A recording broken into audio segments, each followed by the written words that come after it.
sorted. Take this cord off. That will constantly go on. Good afternoon. It is just about afternoon. It is 2:30 in the UK. Good morning, good evening, or good afternoon, wherever you are. Happy Sunday. If you're in the UK, it is Mother's Day. So I thought I would live stream. I'll wait till a couple more people are here to talk, maybe a bit more. Don't really have any plans as such, conversations or anything. So if you have any ideas on what I could do today, today's kind of winging it. Winging it today. If Not So Nerdy Gaming is out there, I received a message from you behind the scenes.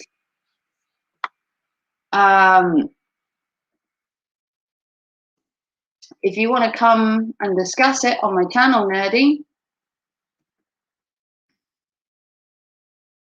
you can come to my live stream. Feel free to pop on over and chat. Well, I've lost some of my windows. Hey, Not So Nerdy, I have just messaged you. I'm having a rough day too, to be honest. It's Mother's Day in the UK, and unfortunately, I was going to see my son today, and it's been cancelled. I spoke to his dad this morning, and unfortunately, my little man has become ill and has spent the morning being sick. So he's having a chill day at home. I'm not seeing him today, but I'm going to see him during the week, hopefully, once he's feeling a little bit better. So my Mother's Day hasn't really gone to plan. We were going to do a live stream together. Unfortunately, like I said, he's poorly, so he's not coming. He spent all morning being sick, bless him. I have called him. I've checked he's okay. He's not feeling too great. And I'm also going to check in with him this evening and make sure he's all right. But I thought I would still live stream on his behalf for Mother's Day. It is a shame he can't be with me, but he's with me in here. So I don't know what else to say. I haven't really planned anything because obviously he was going to be here. We were going to chat together and hang out and do a live stream. So I don't know what else to say, really. If anyone wants to come up and chat, you can feel free to come up and chat. I could do with a topic or something to chat about. As much as I like hearing the sound of my own voice, I have dressed up slightly for Mother's Day. Obviously, I'm wearing my hat. If you're new to my channel, I always wear this. It's my thing. Let it go. And I am dressed up today for Mother's Day. I'm wearing a dress, looking a bit more feminine for Mother's Day. I thought I would get out of the trousers that I always wear and dress up just slightly to look a bit more motherly. Obviously, I do dress motherly sometimes, the occasional dress, usually during the summer, if I'm honest.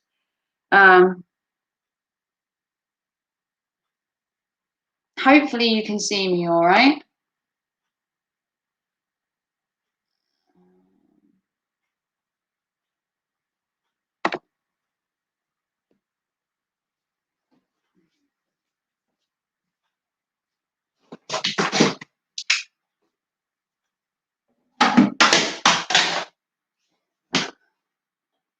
Hopefully that should be better.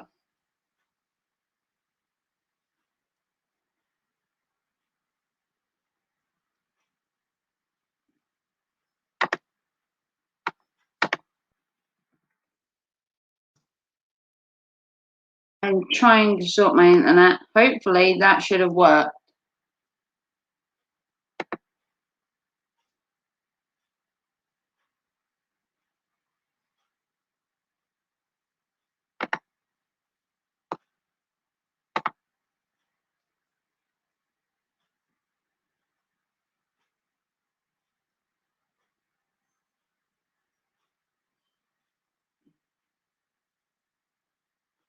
Hopefully I'm managing to sort it. Don't you love a Sunday?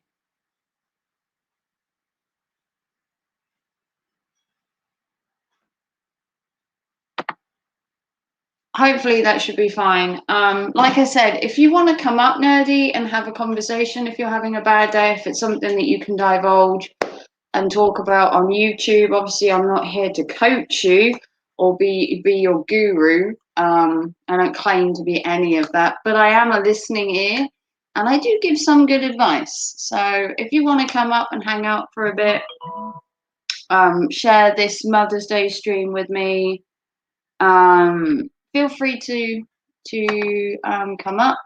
Hopefully that should be sorted now. I should have sorted my internet. It's a pain in the butt. But if you want to come out and hang out, hopefully I'll get some more people in here eventually. But I can drop the link, Nerdy, if you want to come up. Or if you want to text me on Twitter still, you can still message me on Twitter. You don't have to come up here and divulge your bad day necessarily to me. You can always message me on Twitter, or you can follow me on Instagram at the Midnight Raven and send me messages, questions if you need advice. Currently discuss this by me on live stream because it's private. Well, message me on Twitter, Nerdy. If you want a listening ear or some advice, message me on Twitter. I keep everything private that you discuss with me. I have a whole thing of not disclosing stuff that I talk about behind the scenes on YouTube. So if you want to send it to me in private, Nerdy, we can have a discussion privately. I'm not like coachy, like I'm not going to brainwash you. I'm not going to give you the world's most terrible advice, but I'm not going to give you the world's best advice either, let's be honest. But if you have issues and you are looking for a listening ear, I'm always here, Nerdy. I try and help everybody. I'm not like Coach Eli that just sees a gain from it because I'm not here to gain anything. I like doing YouTube. I like making friends. If I get donations, it's all an extra. But yeah, if you want to live message me behind the scenes, I'm more than willing to talk to you behind the scenes, FaceTime, Snapchat, Instagram, wherever you can find me.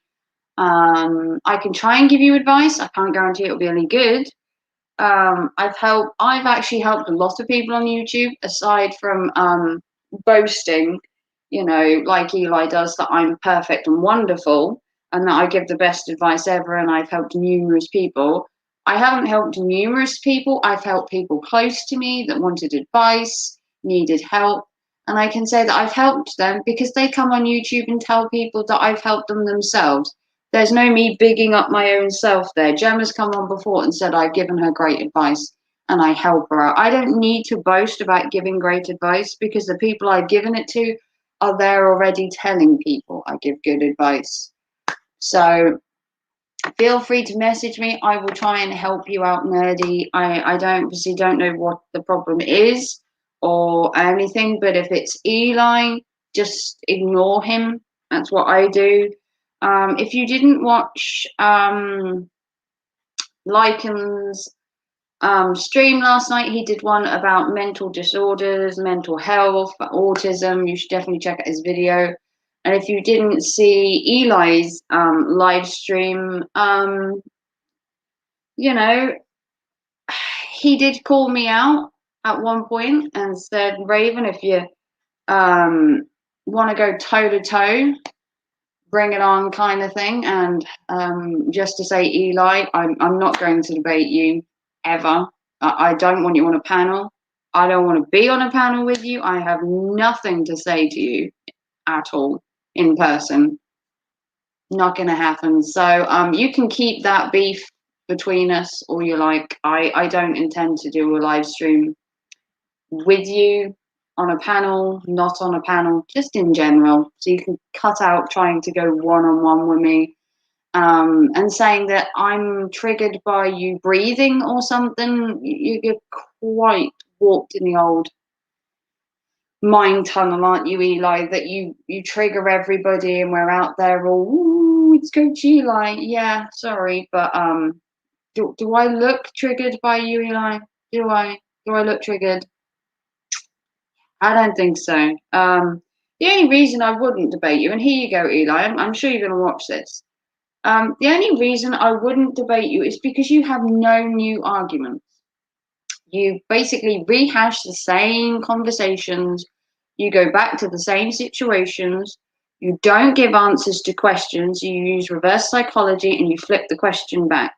Now, unfortunately, I've done psychology and all that kind of social stuff. And really, I don't see a need to debate you on anything whatsoever. So, you know, as you say, feel free to debate me one on one, and that I'm triggered by you breathing. I'm not triggered by you breathing. I'm not even triggered at all, Eli.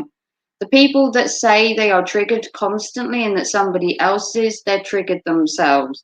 And if you have to highlight you're not triggered multiple times in a stream repeatedly, you're trying to reinforce to yourself that you're not triggered when you actually are. Maybe you should try some of that reverse psychology on yourself, Eli. You know, if you sit there long enough and claim you're not triggered, you actually trigger yourself. You actually come off worse. So you don't bear any interest to me to debate. I don't plan to be on a panel with you. I don't want to debate you one on one or on a panel or if ever. Let's just put it like that. I have no interest in your opinions, what you think. I'm just not interested, Eli. So if I was you, move on, find somebody else, because I'm going to keep making my content, making my videos. You can continue to dislike everything I make, have your own opinions, and I'm just going to carry on regardless. Yeah, if anyone wants to come up, aside from Coach Eli, because I really don't fancy debating him, if anyone else wants to come up for any other, then feel free to come up. It is Mother's Day in the UK. Obviously, Coach Eli has some kind of mummy daddy issues that make it so that he has to bully everybody else. Basically, he was bullied as a child and now feels that he has the right to bully everybody else in response to being bullied as a child. That is basically how I feel. He was bullied as a child. His mother preferred his other brother. He was left out in the back. He's kind of the runt of the litter. No one was really interested in what Coach Eli was doing as a child. He was probably bullied a lot. He acted out because he was wanting attention. And now he feels it's perfectly fine to bully fully grown men in his middle ages because he's butthurt for the years that he was bullied himself. It really is sad that when you are 47 years old and you are picking a fight with a guy who's, what, 10 years at least, you're younger, and you're saying, well, I won, like you're on some kind of playground, like 2 for me, 1 for you, or 2 for me, none for you. Like you're winning what? Do you get a prize out of this? Is there a medal, a prize? Any advice for making the cuck smaller? What do you mean making him smaller? He's kind of already irrelevant. I mean, we basically talk about him because he won't leave people alone. You know, we use him as a example purpose. And he mentioned me yesterday and said, do you want to debate me one on Rain Raven? Come on, let's go toe to toe. And I'm just like, no, cut that out. I'm not interested. I'm interested in the Lycan Eli thing where SB is going to be on there and whoever else is going to be there to debate him. But I have nothing to say to that man. Absolutely nothing. He can watch my streams, he can downlike them as much as he likes, but he's not going to trigger me enough to talk to him if that's what he believes. Calling me out, not going to work, Eli. Saying that I trigger you, not going to work. Sorry, you're going to have to try harder. Unfortunately, I'm a cool, collected, independent, strong woman, and I don't feel the need to debate a middle-aged unmarried, no kids, fake life coach on YouTube. Sorry, but you're going to have to find someone else to become your new content in life, because I'm not interested. Sorry to burst your little bubble there. Oh, did you see my channel was growing and you wanted to jump on the bandwagon? Well, I'm sorry, but I'm a solo act. I don't need help. So you'll have to take your fake little subscribers and go elsewhere. Basically.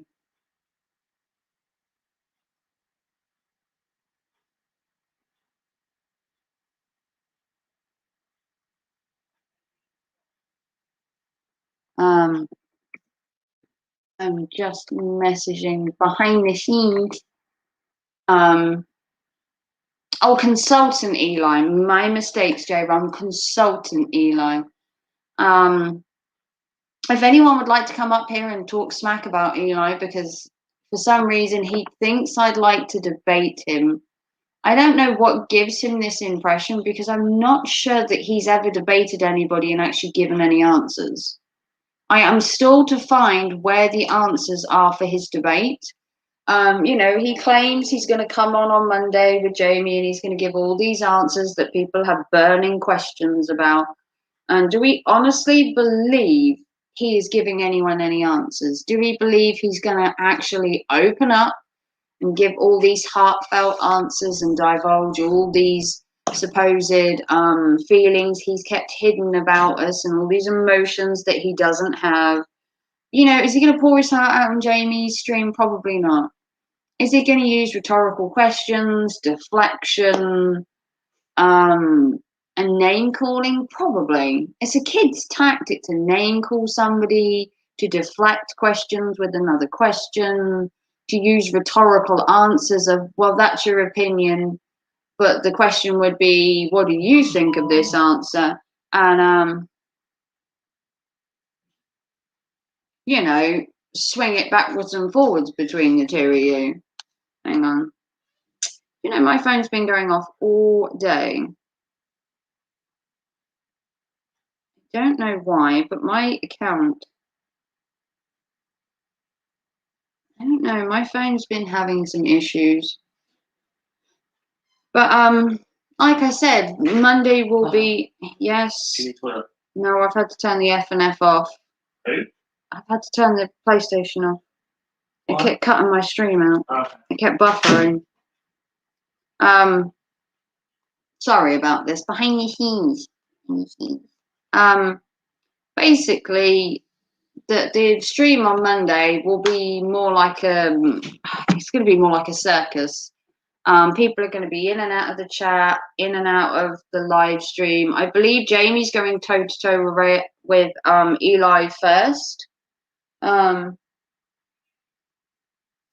What dropping out? Am I dropping out? Let me check.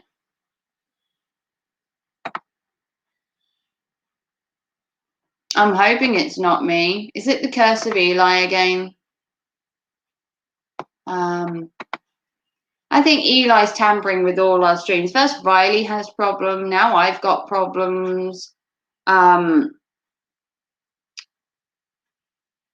But I don't think it's me. I did sort my issue out earlier. I was trying to download something on my PlayStation and it was buffering. But Monday will be supposedly Lycan and Eli going toe to toe. And then he's going to bring a couple of people on to have a discussion with Eli, supposedly. And the whole point of this interview with Eli is so Eli, by the end of it, can claim he didn't get triggered, that they had no real new content, they didn't really have any questions worth answering, and that really the entire interview was kind of a waste of time, but it'll prove Eli won in some way, in some warped delusions that he has, that he needs to win everything. Like, he's winning the YouTube race of being monetized. He's winning the YouTube race of having subscribers. He's now going to win the YouTube race of not being triggered the most. It's kind of sad that a 40-year-old man needs to prove that he can he can do live streaming, that he's not triggered, that he's this alpha male that he claims.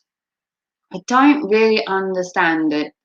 You know, it did for me earlier. It's awful. Hopefully it's fixed. I was trying to do something with my PlayStation, and unfortunately my internet won't run both. So I'm hoping, J-Rom, it's not me. If it was, I'm sure someone would tell me. I really don't want to be talking to myself as much as I love myself. Um, um, it's messaging behind the scenes. I don't know. Is there a point to this interview with Eli? Will we get something from it? Just think it'll give Eli more of an ego. I think he's going to be this whole I won, they had no real questions, that he's proved some kind of masculinity over Lycan. Will we get any answers? I don't believe so. I don't believe we're going to get anything from this interview with him, and I don't plan to partake. I plan to watch. I plan to comment in the chat, but I don't plan to partake in actually going on the live stream. I don't feel the need to debate him at all, and I don't fancy going one-on-one with a middle-aged man. I don't feel the need for it. I can chat on my channel as much as I like about somebody, freedom of speech, as long as it's within the boundaries of YouTube guidelines. But to debate him one-on-one, no, I don't see the point of it. I mean, he was on Lycans for 10 minutes last night, and he basically didn't discuss or want to answer anything. He wants to act maturely and professionally, and he's basically acting like an idiot. I love to talk to Really. I really do hope he takes me up on my offer to come on my panel of mine. He did say that you were kind of irrelevant, and that is, he didn't want to give, I can't remember what he said, but he did mention you about not wanting to come on your channel, and he didn't really see a point. But then Eli says he doesn't see a point in going on anyone's channel because we're basically there to troll him and trigger him. So I think he's going on Jamie's basically for attention. I think it's a cry for attention. I think he was hoping the thing with Rogue was going to go differently. He caved out on RDA. Shangy doesn't want to know him, and I think he's clutching at straws now. JB basically told him to take a hike, and I think he's clutching at straws now for some kind of attention, some kind of relevance, some kind of thing that he can fixate on for the next couple of months, because without us he really doesn't have any content unless he's beefing with somebody like Lycan or SB or the new truck driver Billy, who he's taken a dislike to. If you didn't know truck driver Billy and you're new, he basically made one reaction video on Eli, and now Eli has done an entire stream basically dedicated to this guy, calling him out, asking what his problem is, telling him he's just a drama channel. He made one video on Eli. I think it's about 20 minutes long. It's the only one he's ever done on him, and Eli made like an hour's live stream going at this guy who he doesn't know, barely knows anything about this guy. And up until the point that Eli went on Rogue, this guy didn't know Eli. He basically saw him on Rogue, went to his channel, saw some of Eli's videos, made a reaction to him, and then he gets an entire hour stream dedicated to him. Like, truck driver Billy, you are lucky, because, you know, it takes a lot for Eli to dedicate an entire stream to someone who he classes as irrelevant. You know, usually the stream goes to Jamie all the time, because for some reason Eli doesn't want to talk about Jamie Lycan Theory or the Lycan Legion, or the Echo Chamber, but he will make an entire 2-3 hour stream about it, to not talk about it, or to say he's not talking about it. But truck driver Billy made a reaction video, got an hour stream dedicated to him from Coach Eli, basically calling this poor guy out, who doesn't really know Eli, has only made one video, and basically just reacted to something on YouTube. You know, he saw a situation, he reacted to it like any other YouTuber would, and he was the one that got called out, you know. There could have been 10 people that made a reaction video on him, but for some reason, Eli chose this guy that's got like 4K subscribers, so obviously he's bigger than Eli, which is obviously a threat to Eli, because anyone with more subscribers is classed as a threat. This guy's probably monetized, probably makes more money than Eli, and he doesn't want people. And now his streams are just kind of meh, meh. They don't really have any substance, any content. And unless you really know Lycan or SB or Riley, you can come in his live stream and have no idea of what his actual conversation is about. You know, he wants to have all these new people come to his channel, but if he's talking about beefs from a year ago or 2 years ago, or God forbid, from the start of when he was in Midtown, no one's going to know who you are, what you're talking about. People probably don't even know who Midtown are.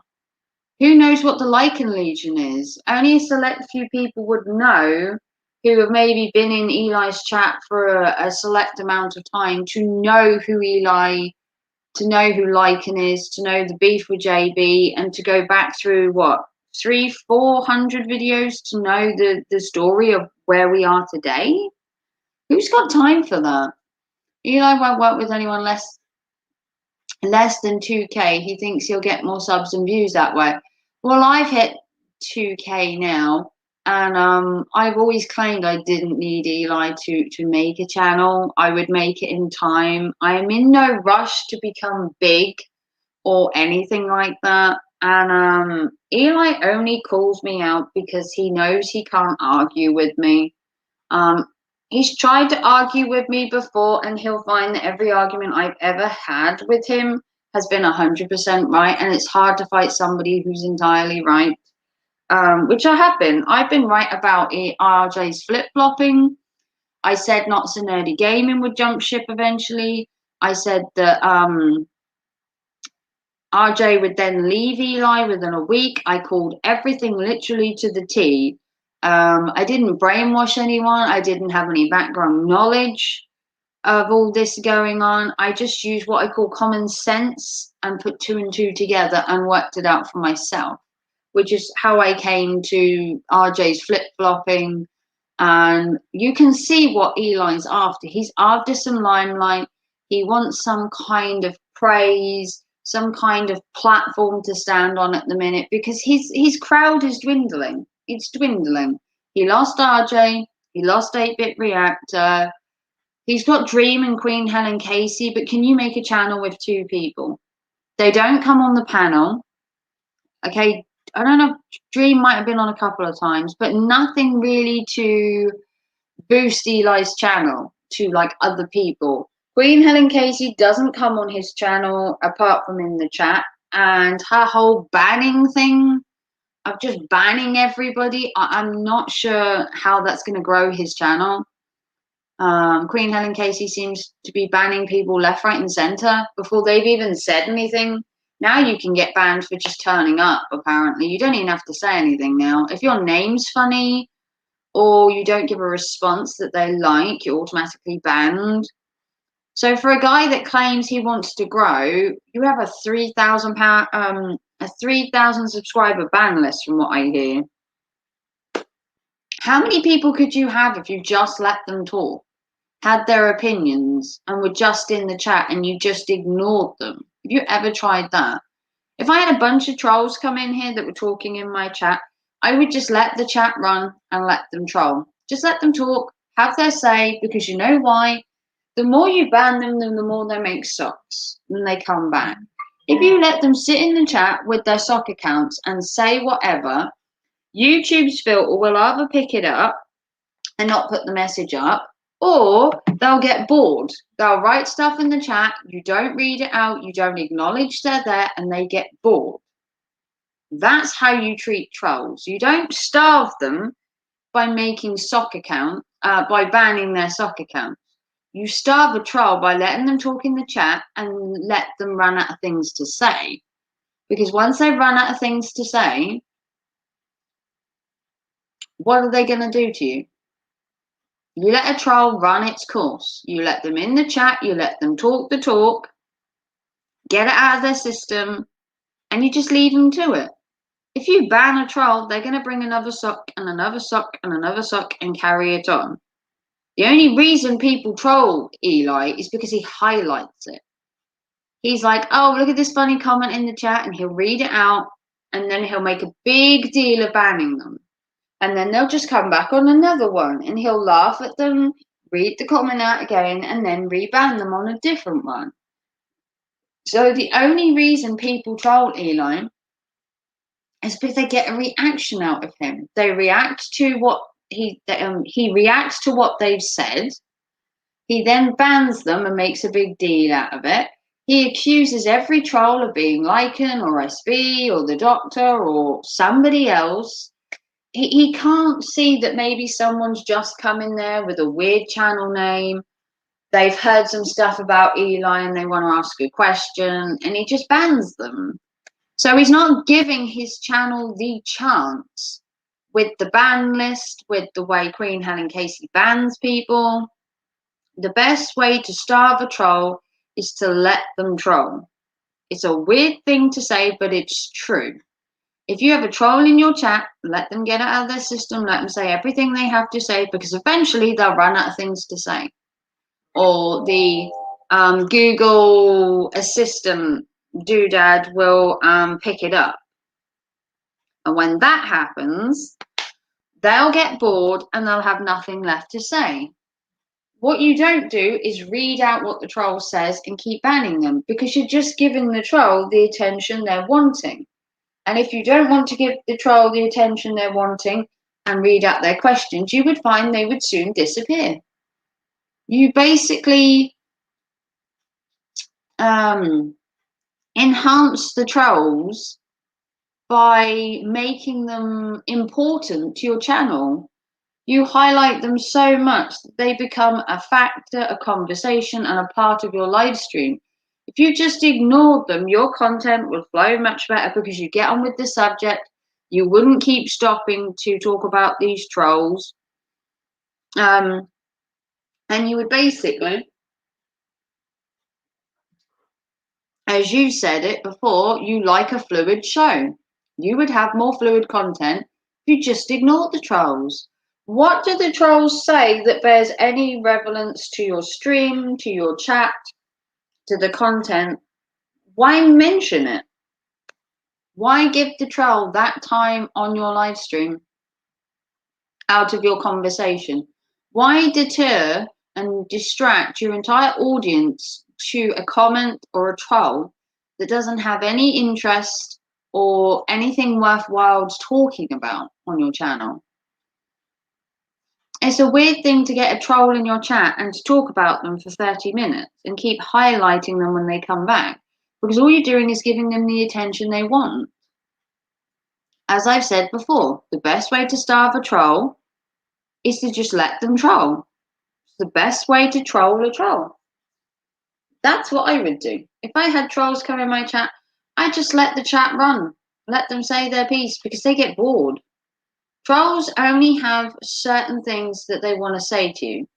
It's either people that have beefs with you and they want certain questions answered, or you get the trolls that are just in there with the hashtags and they just want to troll you with negativity. So what you do is you just have it in the chat, you just ignore it, you don't ban it, you don't read it in the chat, you don't highlight it was even there, and you just run your stream and you ignore them. That's how you run a stream. And that's how you starve trolls. That's what I would personally do. Now, I could be wrong. You could beg to differ. You could say, well, if they're trolling me, I have a right to defend myself. You do have a right to defend yourself. But do you really want to give the trolls the watch time and the importance on your channel? Do you really want to dedicate 10, 15 minutes of time to talking about them, taking away from your subject matter, your content, and deterring you from your actual intent of your stream? Is it worth it? Probably not. Should you just continue to ignore them?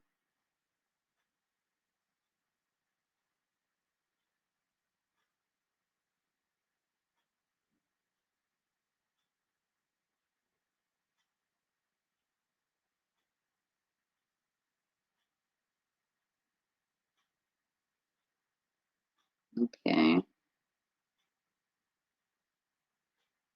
what's going on? I'm having some trouble today. All my okay.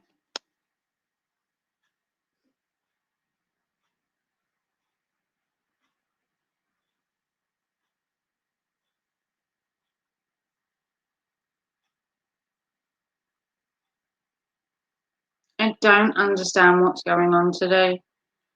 I've had some really weird time today. Um, all my accounts seem to be acting weird, and it's kind of getting on my nerves now. Um, I don't get what's going on. My Facebook's been going funny. My Instagram's wrong. Um,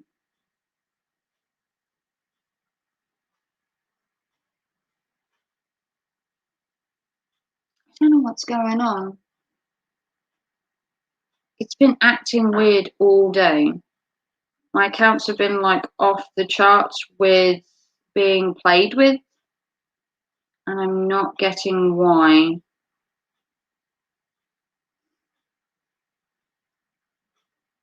If it's some kind of joke, it's not funny. Because my Facebook is for my son, so I can talk to him, and my accounts have been getting weird password things all day. Um, I don't know. Maybe it's my phone, maybe it's my account. I don't know. Things have been acting weird. I've had to re-sign into my Instagram like 4 times today. I've had to re-sign into Facebook. I don't know what's going on. Something's a bit funny on my end. And I don't know why. But aside from that, um, how's everyone else's day? Everyone's kind of quiet in the chat. Is anyone actually watching me? Am I talking to myself? Probably. I do have a tendency to talk to myself. Let me see if my little boy's online. I don't think he is. Let me check. I just want to check how my boy was, whether he's up and about. Because if he's up and about, he'll be on his PlayStation. More than likely. Let's just check. It's just to see if I can check how he is. No, my little man's not online. He's probably asleep, let's be honest. He's had a rough day. Hopefully my accounts are fine now. I'm hoping. If I get any more suspicious messages, I might have to rechange all my passwords again. I hate that shit. Because everything I have has passwords and they're all kind of different. And I have to go through and change all of them. It's just time consuming. But like I was saying, the best way on your channel is to starve your trolls, starve them. So people like Eli, who I class as, I believe Eli would be classed as a troll. I believe he goes from channel to channel trolling, but he trolls differently. I don't believe he's there to talk necessarily negative about people, but he does like to highlight how we are different to him. So it's not trolling exactly, but he likes to state his facts and opinions on certain things, certain subjects, certain conspiracies on YouTube. And he does like to get his opinion heard, whether it's on a panel, on his live stream. But the problem Eli has is he believes he's always right. In everything he does, he says he's always right. And it's always hard to debate somebody who thinks they're right all the time because there's no waver, there's no conversation.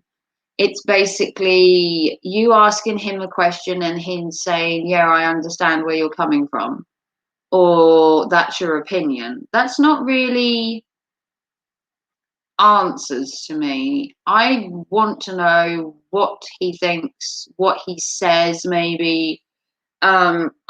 It's basic trolling without trolling. His answers are trolling you, without actually saying he's a troll. Hang on. Hey, Flaming Dragon. It chat's a bit quiet. I believe people are watching me while working, which happens quite a lot. But the only reason I'm streaming early, good morning, Scotty's Backyard Barbecue. Good morning. Beautiful. Oh, thank you so much. It's actually the afternoon here. It's actually 3:20. I'm in the UK, and today we are celebrating Mother's Day. So for all you English mothers out there, I believe America celebrates Mother's Day in May or June, I believe. And I've had some messages from my good friends in America today wishing me a happy Mother's Day. If you're new to my channel, then welcome. My son would usually be here on Mother's Day, but unfortunately he is sick. So I am doing a one-woman show, or trying to.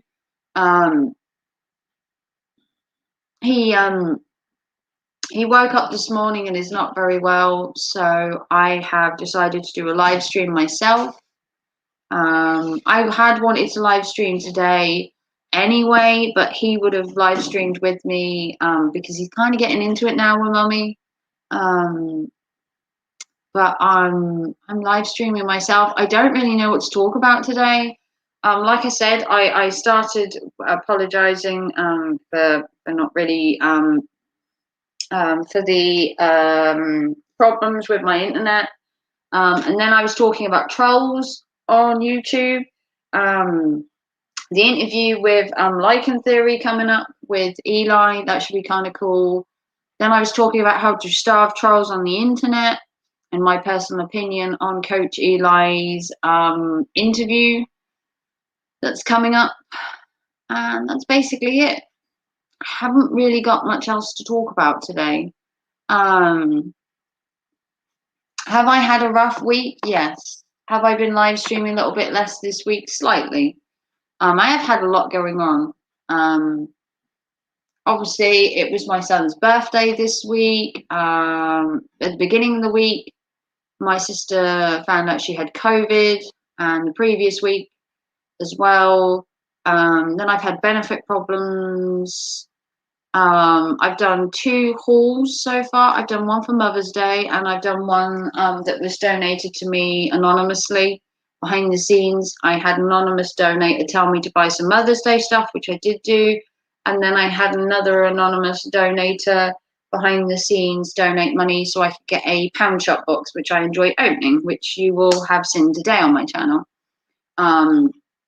Once again, I'd like to reiterate to Saydrift last night, who donated some of his stimulus check to me last night, which was very grateful of him. And if I didn't say I appreciated you enough last night, Saydrift, and you rewatched this, I appreciate you 100%. You did not have to donate from your stimulus check. I think everyone in America is probably struggling the same as the UK, and you probably need the money more than I do. But I am grateful for every penny you have sent me, Saydrift. I cannot thank anyone enough on YouTube that donates to my channel, supports me, and just turns up to my live stream. It is good enough. But thank you, Saydrift. And thank you to everybody else that made my son's birthday as well. If you didn't see his stream, we streamed on his birthday. He got some more donations, which he has spent wisely. He bought a PlayStation card. He bought sweets, crisps, kiddie stuff, you know, new school shoes, school clothes. He had a good birthday. He enjoyed his cake. And we just had a jolly old time for 2 days. And then obviously today was Mother's Day and he was meant to be coming over. And obviously with him being sick, he's currently with his dad. And then hopefully during the week I should have him on Wednesday. And if he does come over, maybe we'll live stream for an hour. If he wants to, because he does like coming on here and chatting. So hopefully he'll come on Wednesday, maybe, if he comes over. Hopefully he's well enough by then. He is due in school tomorrow, and I don't know if he's taking the day off, but if he is, either his dad will be there or I will. We haven't decided whether he's going in yet. We have to see how he is for the rest of the day, which is why I'm calling him this evening to get an update on his condition, because I do believe his dad has work tomorrow. And if so, his dad would need to either have me come over there and look after him to bring him here, or to take the day off work. So that has to be organised because of the whole COVID thing. You can't send your kid to school ill, obviously, because he'll be more susceptible to stuff. And obviously, because he's recently took a COVID test, hopefully it's going to come back negative. He took a COVID test on Thursday, and now he's ill. So hopefully it's not COVID. Pray that it's not COVID, because I already had 2 people in my family with it. And having my son have it is too close to home. But hopefully things will get back to normal soon in the UK. Lockdown has started phase 1, if you want to call it phase 1. School's back.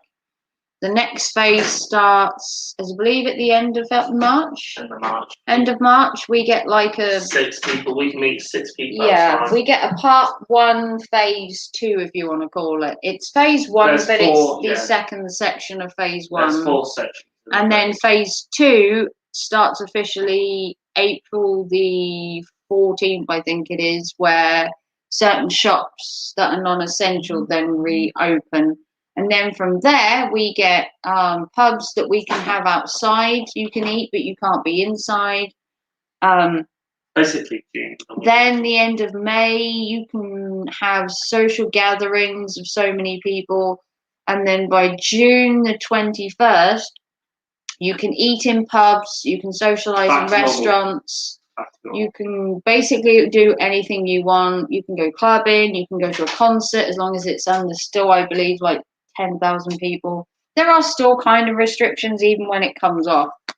And the big debate is whether we have to wear a mask in June once it comes off. Whether everything is lifted, do the masks stay or do they go? That is one of the biggest debates that are going at the minute. I don't know. I guess you could wear a mask if you choose to, but at the minute it's mandatory for you to wear them. Who knows in June whether that will be lifted or not. It's possible. I'm hoping so, because my face dries out so much and my lips are so dry, and it's all thanks to wearing masks and being in all the time. You're not getting the rays from the sun, you're not getting hydration, that kind of thing. But who knows? We could be in lockdown in a week's time again. I mean, let's be honest. A full lockdown coming off in June is a pipe dream at the minute. It's something to reach for, something to hope for. Is it going to happen? I'm hoping so. I really am. We need something positive to look forward to. We've got to have something positive to keep going with at the minute, because we've been in lockdown for nearly a year now. It's depressing, it's arduous. We basically go around in circles, and we need something to look forward to. Or I need something to look forward to. I don't know about anybody else. My glasses are so bent. Look at that. And I can't go get them fixed quite yet because I'm too worried of going out because of COVID. But yeah, if you haven't been to my channel before and you're new, you can follow me on Instagram, or you can follow me on Twitter. I'm not what you call a guru or an advice giver, but if you ever do have any concerns, any issues, any questions, or needing advice, my services are around 24/7, really, when it comes to my YouTube friends. I've had messages this morning that I need to respond to behind the scenes. I don't have people crying out for my excellent skills of teaching all the time, but I can be the voice of reason and I can give advice on certain things. I have had a really rough upbringing and I've had quite a few life experiences, whether it's coming to teenagers, work issues, health, family disputes, previous relationships, a rough childhood. I've had it all. Obviously, on YouTube, you don't divulge your entire life on YouTube, but certain things I've mentioned before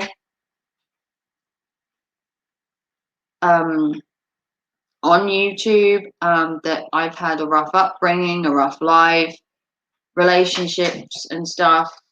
I have a I have experience, let's put it that way. I have experience when it comes to things like that.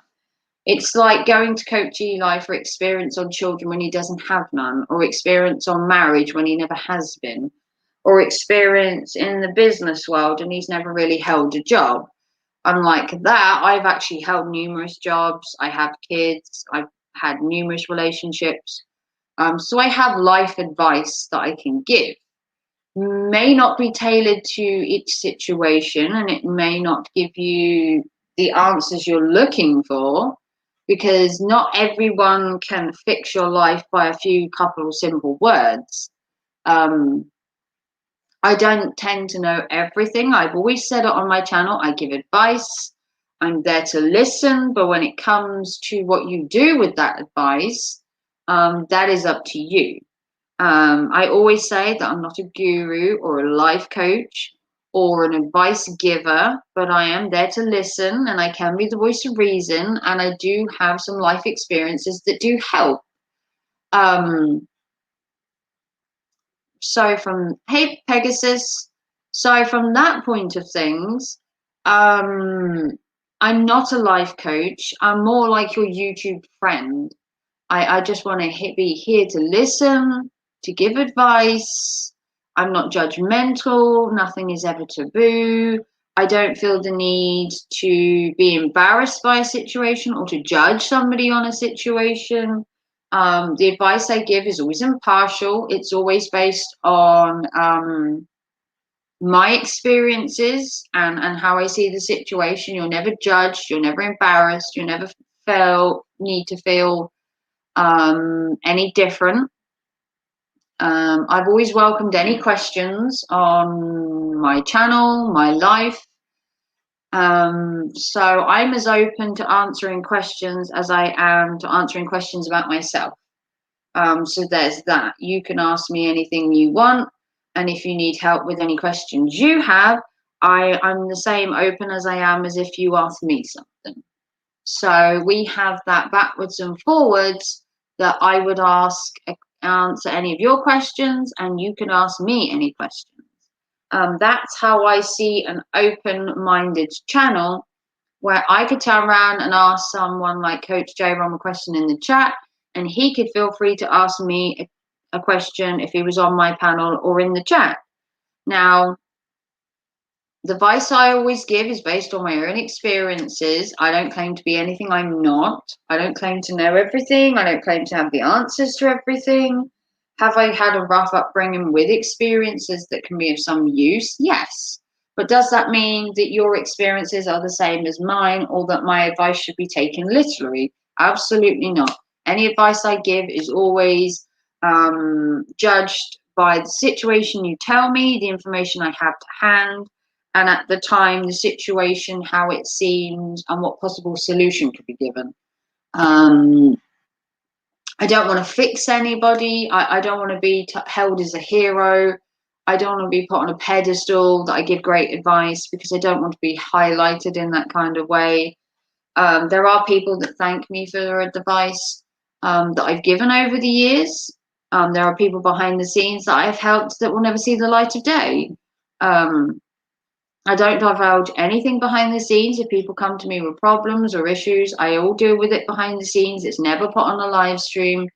I don't divulge that kind of stuff. It's all done privately. So if you do feel that you're having a bad time, you can message me on Twitter or Instagram. And I could give you friendly advice for free behind the scenes. No one has to know what the question was, what the answers I gave were, and it can be all private. I like to help people, but I don't always need to highlight the problem, the issue, the conversation on my channel. If people want to give questions in the chat that they want answered, I will quite happily answer them. If they want to send me messages behind the scenes and they want to talk in private about the situation or a question, I have no problems talking behind the scenes either. Like I said, Twitter and Instagram are the two best ways to get hold of me. You can message me on there. You can private message me. We can chat in person on the phone. We can chat by text. We can chat by however you like and however you feel comfortable. And as I always say, when you do message me, only give out the information you want. Never divulge anything that you don't want to. You don't have to feel pressured to give me any details of the situation, just the basis of the situation. As long as I have enough to give you an answer on, I'm fully well to help people. I don't have to put a life coach total on me. I basically claim to be a YouTube friend. I want to help people, to listen to people. If they're having a rough day, I want them to feel like they can talk to me, send me a message, hang out on a YouTube screen and just shoot the shit and get whatever it is off their chest. If it's a more private situation, there's always, like I said, Instagram or Twitter to divulge personal stuff, situations that you don't want highlighted on YouTube, because nobody should need to divulge their entire life's history on YouTube or their entire situation on YouTube. Because there are people out there that will judge you, that will make you feel embarrassed, that will vindicate you. And I don't feel the need to have that on my channel. But if somebody does have a problem, does have an issue, the chat is always open. And as I said, my boxes on Instagram and Twitter are always open as well.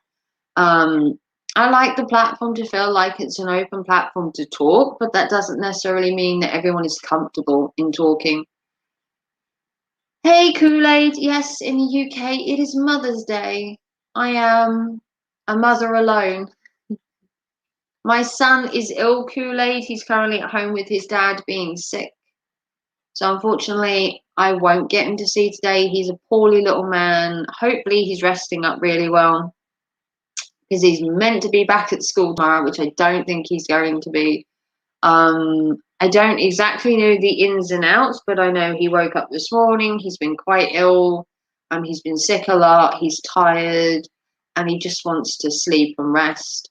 So I gave him a call this morning. I checked how he was. He said he was quite poorly, but he was trying to get better, take it easy. And then I've got to give him a call later tonight to just give a Mother's Day mum's check, just to see how he is, which I would normally do anyway. If he was poorly, I'd have called him anyway. It's a bit harder for me with it being Mother's Day. I'd love to have seen him, spent the day with him, took him to the ducks and hang out with him, but unfortunately he's not well. And it does put the little old heartstrings that I don't get to spend today with him. But I will see him during the week, and hopefully he will be well enough to come hang out with Mummy, and we can do the stuff we were going to do today on a different day.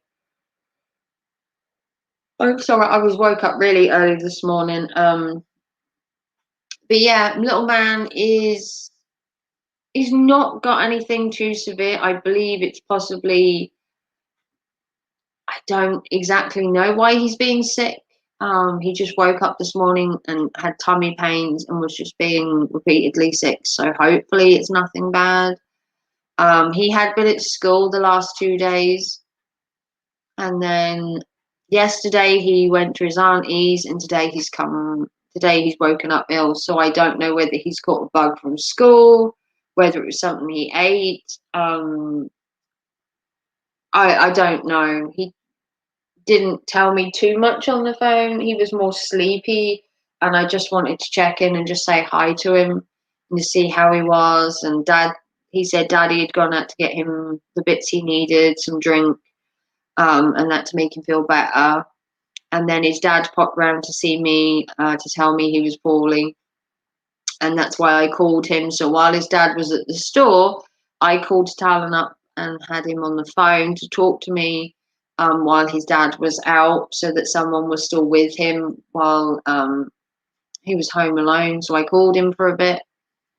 And then obviously his dad went back to him, and I said I'd call him tonight to get a checkup. So at this point in time, I believe he's sleeping it off. It takes a lot out of you being sick. So hopefully by this evening, he will have either perked up or he will have continued to be sick, which means he'll get tomorrow off school, which I'm sure he'll be grateful of. He's only been back 2 days, and now he's having a weekend off school, and then he's going to go back tomorrow and have another day off because he's ill. He'll probably love it. Not being sick, but it means he gets more time off school, which will be great. But hopefully it's nothing serious. I'm praying it's not COVID or anything worse. Like I said, I already have 2 cases of that in my family. I really don't need any more. But yeah, I miss my little man on Mother's Day. It's actually the first year without him. It's actually my first year without him today. I've had 13 years with my little man on Mother's Day, and this is the first year we've actually not been together on Mother's Day. It's the first time. So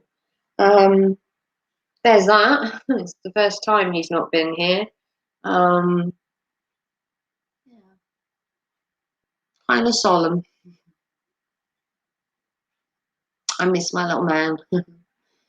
But we'll go feed the ducks, and we'll have a nice tea on Wednesday and hang out and chill. So that'll be good. As long as he's well enough to. I know being ill takes a lot out of you, and it can take a couple of days for you to feel better. So no pressure on him to become or to even come over, let's say. But yeah, today is Mother's Day. All the mothers, sisters, aunties, grandmas, and all that out there with your cards and your flowers in this hard time. A lot of people aren't seeing their mothers today, or they've dropped a card through their door, or they've had flowers delivered because we're still in a lockdown and you can't go spend the day with your mum. You can't spend the day with her. You're not meant to, unless you're in a bubble with them, which is obviously I'm in a bubble with my son, so I get to see him. Some people that maybe live across the country that would have traveled to see their mums can't, because you can't travel from county to county. You have to stay within the perimeter of your village, or within 3 miles, I believe it is. You have to stay within the area, so you can't just go off and see your mum in another county. I don't know what the care homes are doing today, whether they're allowing one-to-ones with patients. But it is another solemn Mother's Day. Last year's Mother's Day was also spent in lockdown. This year's Mother's Day is also spent in lockdown. So hopefully next year we can be out and about for Mother's Day. It would be good if we could actually do something for Mother's Day. Like I said, his birthday was in lockdown. Mother's Day was in lockdown. It would be nice to go out and do something. Aside from the fact that it's not very nice outside today, it is kind of cold and chilly and grey here. It's not like hot and sunny for Mother's Day, which would have been great. It's a solemn day in the UK. It's just kind of bland. But yeah, it's just been a kind of a mishmash stream. I didn't really have a topic. Like I said, my son was meant to be here. I've been up really early this morning because I was awoken by his dad to come and tell me Talon wasn't well while he was going to get his bits. And then I decided not to go back to bed to get up. And I didn't sleep well, to be fair. I haven't slept well in like a year. Ever since lockdown, I haven't really slept. I've been on and off and on and off for months. I might get 4 hours a night, which I know is bad for me, and I keep being told to sleep more. I just don't sleep. Don't. I'm tired all the time. It could be my iron levels. Someone said it could be other reasons that I'm not sleeping. Stress, maybe one of them. Apparently, stress can cause you not to sleep. Could be my iron levels. It could be that I've just had a rough year. It could be that I'm just run down from everything I've had to deal with the last year, with being single, with moving, with the COVID, and the whole year has just got to me. It could be that. It could be just general insomnia, which is also possible. It could just be general insomnia. But I've slept like 4 hours a day for like the last year. And is it taking its toll? Possibly. It is possibly taking its toll. I think that with the lockdown, your mental state takes a bit of a kick. I'm not the only person in the country suffering from lack of sleep. Happy Mother's Day to all mothers out there. Thank you, Resla. Today is Mother's Day in the UK. Today is the 14th of March. It is Mother's Day throughout the UK, so hopefully all you mothers are having a wonderful time, but staying safe at the same time, because obviously we are still in a major lockdown in the UK. But I'm tired all the time. And when I do go to sleep, I wake up really quickly. I literally nod off, and within a couple of hours, I'm back up again. It's like my body just doesn't want to sleep. Lack of fresh air and exercise, or a lack of vitamin D. Yeah. I think it's the lack of being outside, because in the UK at the minute, you can only go out to the shops if essential, and you can only go out for 1 hour of exercise a day. That's it. That's until June of this year. You are still only allowed out for 1 hour of exercise. You are only allowed to go to the shops once a week, they say you should. And the rest of the time, you are confined to indoors. I have a communal garden, which means if I go in the communal garden, it's a bit more difficult because you obviously have to keep 2 feet from people.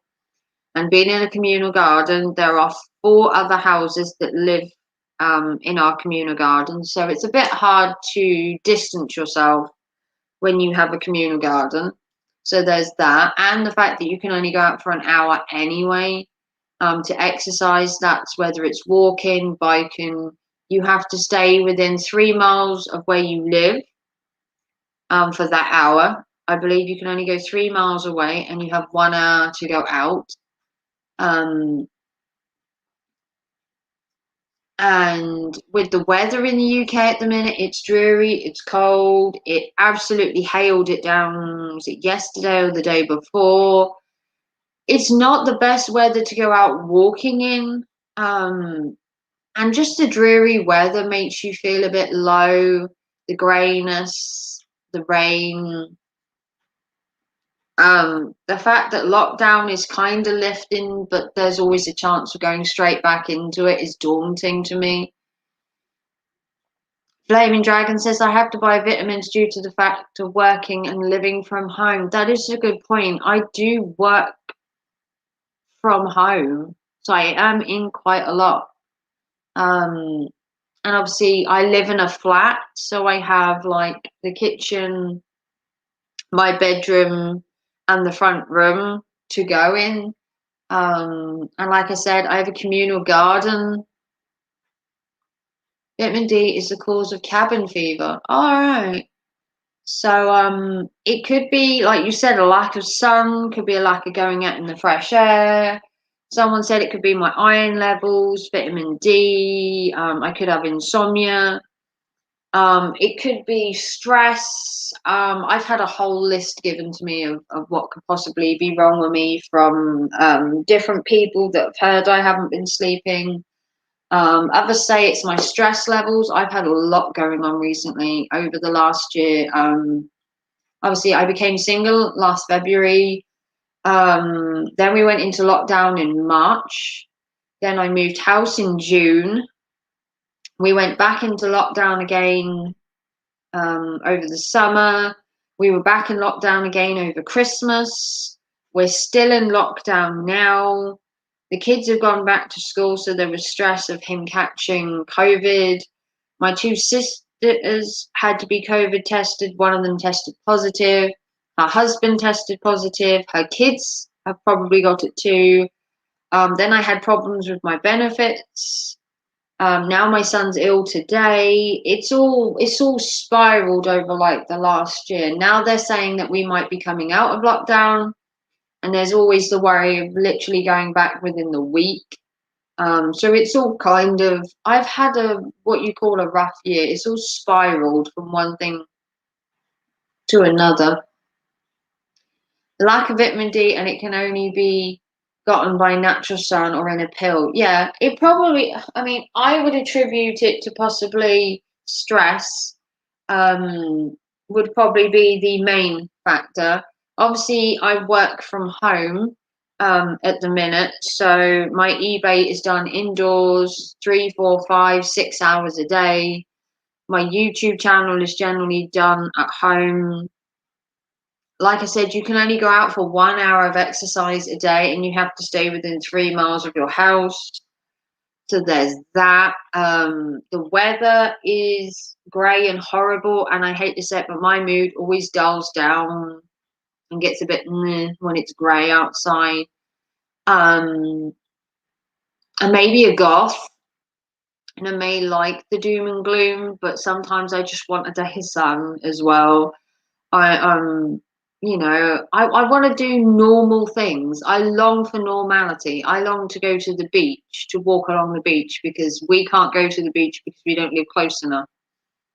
I long to do like I used to do, where I'd go away for a weekend and stay in a hotel and go to the cinema and go bowling and hang out with friends or go clubbing with my sisters. And I just kind of long for normality now. I just want to live life.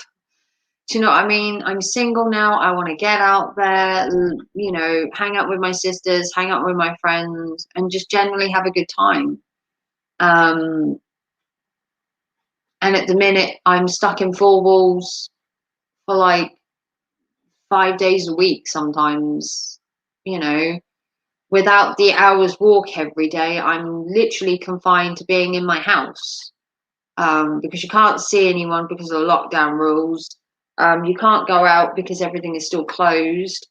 And it kind of dwells on your mental health. It does. The lockdown has affected a lot of people in a lot of ways. And the lockdown, I want to say, didn't break me, but it took stuff away from me. I tried to move house during lockdown and it kept being postponed. Then they said they were going to lock us down over Christmas. So I went to my sister's anyway. I broke all the rules at Christmas and didn't care. I'm sorry, but I'd had a rough year, and Christmas was one thing I was looking forward to. And then when they locked us down, I broke the rules anyway. I'd had enough by then. And then to keep the lockdown going, and we thought we might be out of it by now. And they're now saying it's going to be June, which is another 3 months. And it's just crazy.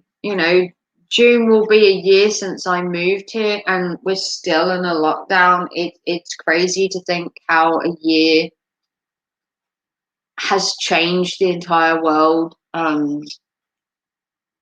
They do say everything happens for a reason, but a worldwide mass pandemic killing millions of people, I can't see a reason for that. But if you do go back in history, the Holocaust, the Spanish Inquisition, the SARS, the Zika virus, malaria, the plague, every so many years you do get a natural disaster, an earthquake, something knocks out a bunch of people and kills them, and it's meant to balance the world.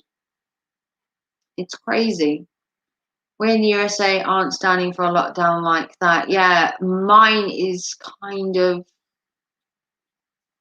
I wouldn't say it's affecting my mental health, but it's not doing me any good.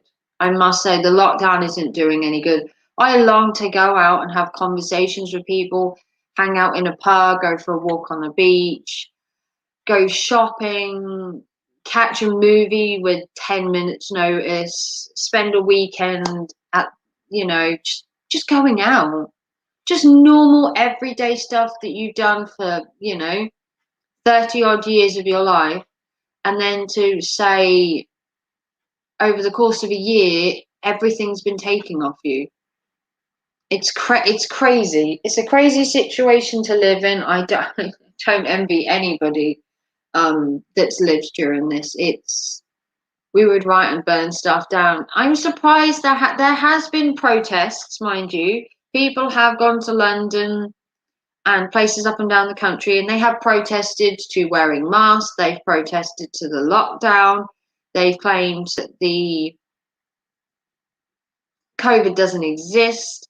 They have had protests in the UK, nothing as bad as some of the American protests, but they have protested in the UK. But it's all been kind of kept out of the media. They don't really want to highlight the negativeness that's being put towards everything the government's trying to achieve with the masks, with the lockdown. It's all been kind of swept under the rug that there were protests. They haven't really talked about them. They haven't really publicized them, but they've been happening, mind you. If you look hard enough, you will see Facebook posts and YouTube stuff showing that people have rioted in London. There have been rallies that say it's fake, that say that they're just trying to control us, that Boris doesn't have a clue of what he's doing. So there have been protests, but nothing that's made much of an impact, if I'm honest, which, the UK aren't really known for like rioting or going against what the government say as such. Obviously, you did get the London riots a couple of years ago, which were quite bad. But the UK, I think we tolerate it more than anything. I think we kind of look and weigh things up and say, well, in the long run, we're saving people's lives by doing it, and we have our good intentions. COVID is real. The severity is fake. Yeah, maybe it's not as desperate as they make out.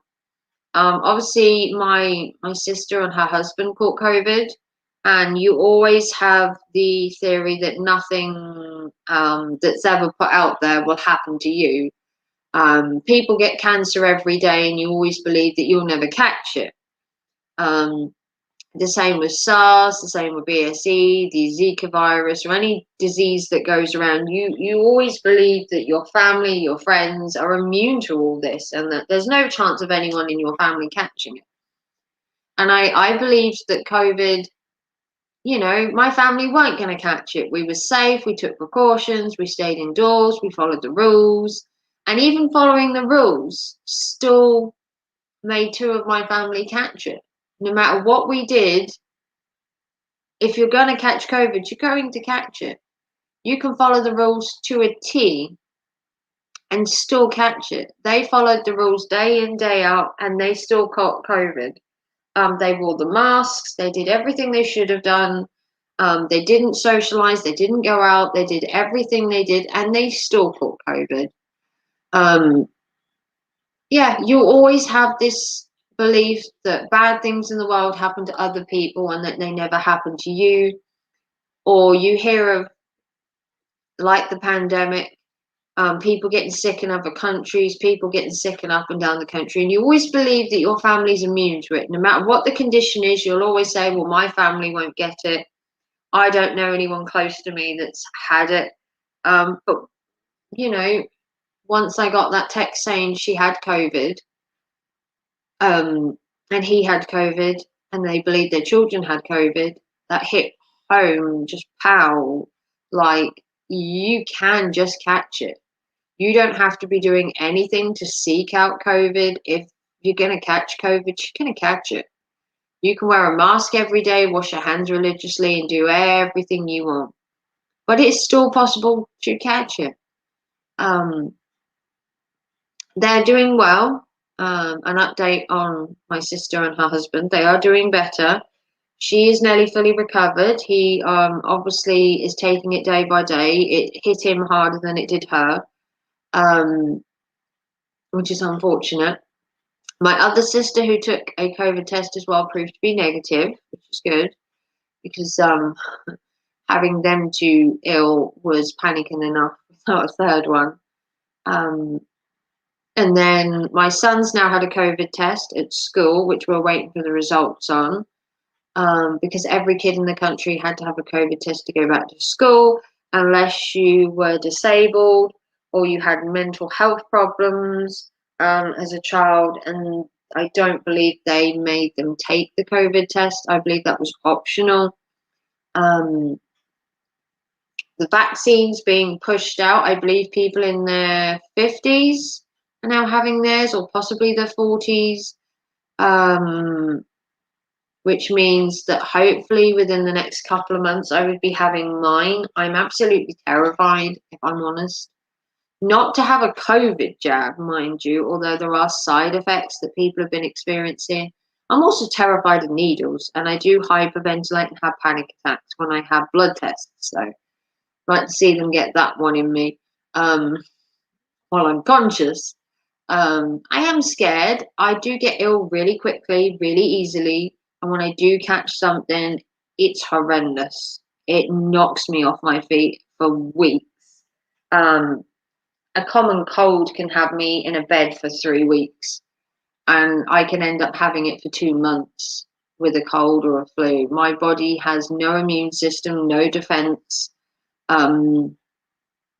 If the COVID jab gave me COVID, I think it would hit me quite badly, which is what terrifies me, because I hate being ill. One of the things I hate is being ill, relying on other people. Now, that's the thing I hate. Obviously, being a single person, I don't have a partner. So if I became ill, I would have to dote on my elder son to help me, maybe, to get food, to help out. Obviously, being single, I don't have the help as such. I do have an ex-partner that would probably get me shopping and would help me in respect of that. But to get better myself, it would take my own immune system, my own willpower, and my body just doesn't have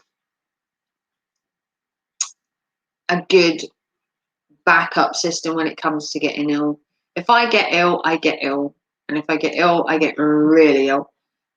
So there's a negative to having the COVID shot injection. It does worry me, because I don't like being ill, and when I do get ill, I get severely ill. And to put my body through that, I don't know if I'd want to. It does worry me. It does worry me to have it. People have said out there that the side effects, your muscles ache, you feel sick, you feel tired. And I don't know if I want that, but I don't know if you have an option in the UK to not have it. Like I said, I literally hyperventilate and faint at the sight of needles. I've fainted on numerous blood tests and hyperventilated on numerous blood tests. There is literally a thing now, I believe, on my medical record saying that I collapse at the drop of a hat when I have my blood taken. I literally go down like a sack of spuds. So I don't know how that would work. I don't know. I don't know whether you have an option not to have it, because me, I'm terrified.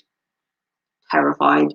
But like I said, being on my own and having the COVID symptoms or anything, I don't know if I'd cope. I don't know. it's a hard thing to give someone COVID when you live on your own. Technically, my son has his own life. He's 18, so he's not going to be wanting to dote on his mum when she's poorly. And obviously, he has his own life. And I wouldn't want to make him sick, obviously, as he's only 18. He's going to be way down in the scale of getting a COVID test or getting a shot. Hopefully, no one you know has COVID.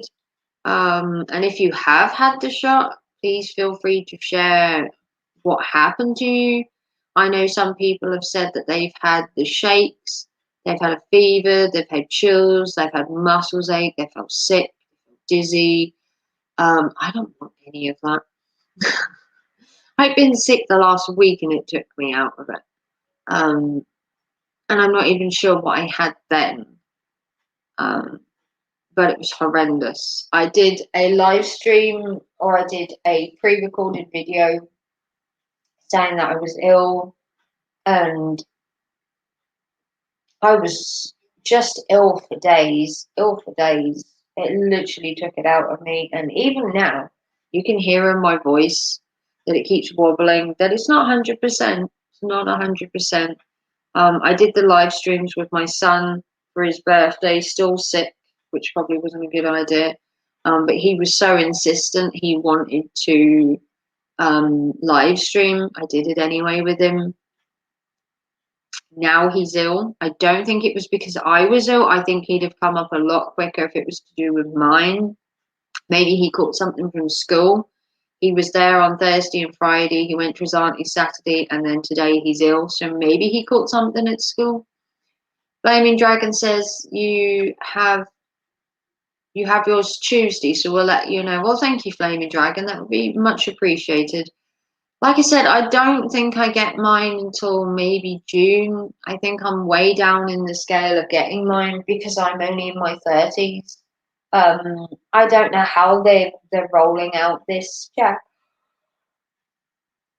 Because originally they were doing people over 75, then they were doing people in their 60s. Then I heard they dropped it down to 50s. Recently it's been people in their 40s. But then I've heard younger people have had it due to being high up on the priority, or if you have a medical condition or something, you qualify for early. So it's all being rolled out in like different ways. So hopefully I don't have any problems. The day I do have my COVID jab, I do intend to treat myself to a Costa. The one highlight of my day would be a Costa, if I'm honest. A Costa or a McDonald's, maybe. I'd kill for a McDonald's right now. I'm starving. But a Costa would be nice. Little bacon bab or sausage bab and a hot chocolate. And a McDonald's. I'd kill for a McDonald's. I have mine early because we have an autistic person here, so high priority. Oh, fair enough. If you didn't know, Flaming Dragon, I actually have an autistic son. I don't know if you've watched enough on my channel, but I do have an autistic son. He is 17 and he lives with his dad. So if I haven't mentioned that before while you've been here, that I have a son with autism. He is 17. He lives with his dad. I haven't actually seen my son in about 9 years. 9 or 10 years, due to personal reasons. But yeah, I'm sure he's had his jab already. With him having autism, I'm sure his carer, his dad, has obviously had it as well.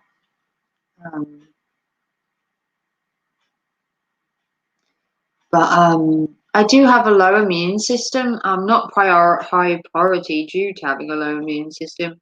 It does mean that when I have the jab, I'm more susceptible to the side effects of having one, which isn't great, obviously, because who wants the chances of having COVID, you know.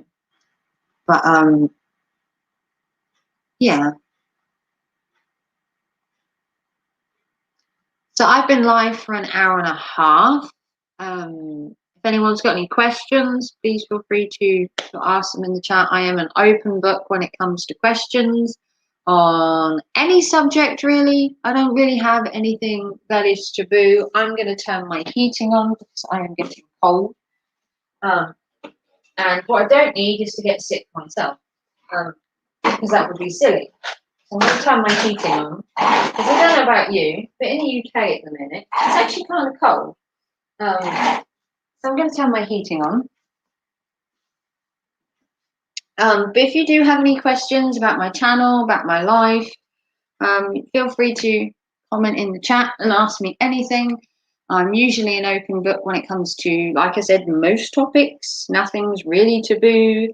If you want any advice, like I said, Instagram or Twitter, if you want to keep it off of YouTube, or if you want to message me on any of my videos, feel free to message me basically anywhere. Or you can, if you have a question for another live stream, or you have a topic you want to do on another live stream, if you ever want to come on a panel and you want to arrange a topic to come on with, we can collaborate. We can do anything you want within reason. You know, my channel's kind of a fluid channel. Basically, it's free flowing. I go with the flow with the topics, go with the flow with the content. I don't really have a schedule. I don't really have plans. I just kind of wing it.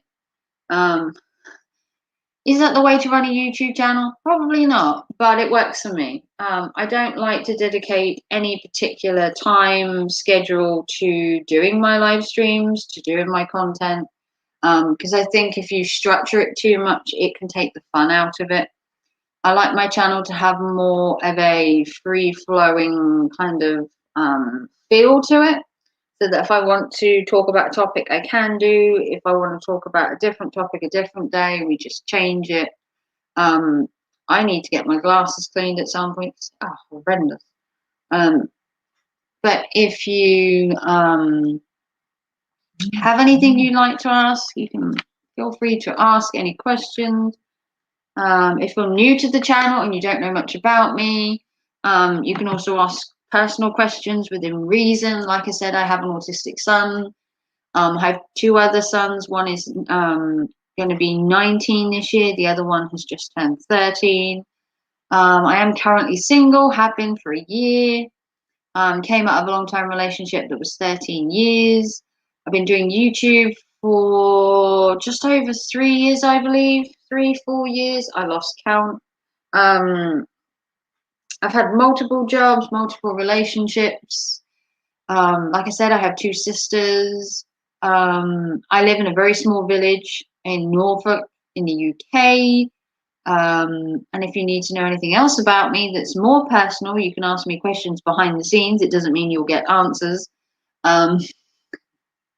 You can ask me about my jobs, my hobbies, my YouTube channel, my life. No questions are really taboo. Eventually, I want to do a collab with Coach Joe. I'm on his channel. He has a channel called Twisted 50s. If you didn't know, he has a BDSM / submissive little relationship with his future wife, and they have a channel called Twisted 50s, which talks about having a little and a submissive. It talks about BDSM. It talks about relationships. It's a really cool channel. If you haven't checked out Twisted 50s, you should do. There's some videos on there already where they discuss what being a little is. It discusses what being a dom is, kind of thing. It discusses the ins and outs of their relationship and gives you an insight into their lifestyle. And then eventually they're going to be bringing out more videos going into more details on the different things about being a little, the different things of BDSM, and just the ins and outs of having of what they call an alternative lifestyle. So that's called Twisted 50s. That's Twisted 50 with an S on the end. They've loaded a couple of videos. One is from Coach J. Rom, and one is from Anna Bear Rom. They're a sweet couple from America, just living their everyday life how they see fit. They've had questions on whether their lifestyle is taboo, whether it's weird, and if you do have any questions, feel free to join them on one of their live streams, join one of their panels, ask questions in their chat. They have no real questions that are taboo, or if you do have any more personal questions that you'd like answering, maybe you have a current situation within BDSM and you want more info, Coach does give out his email. So if you want a more private conversation with them and you need some more personal advice, they're always open to talking behind the scenes if you then need something more personal. We did a DGLG live stream. Yeah, they did live streams as well. You can also watch them, and they've done a DDLG live stream as well. So they're fairly open to any questions you have. Obviously, mine's a bit different to their lifestyle because I'm more of a dom. I like to be in charge. I like to wear the pants in my relationship, if you want to call it that.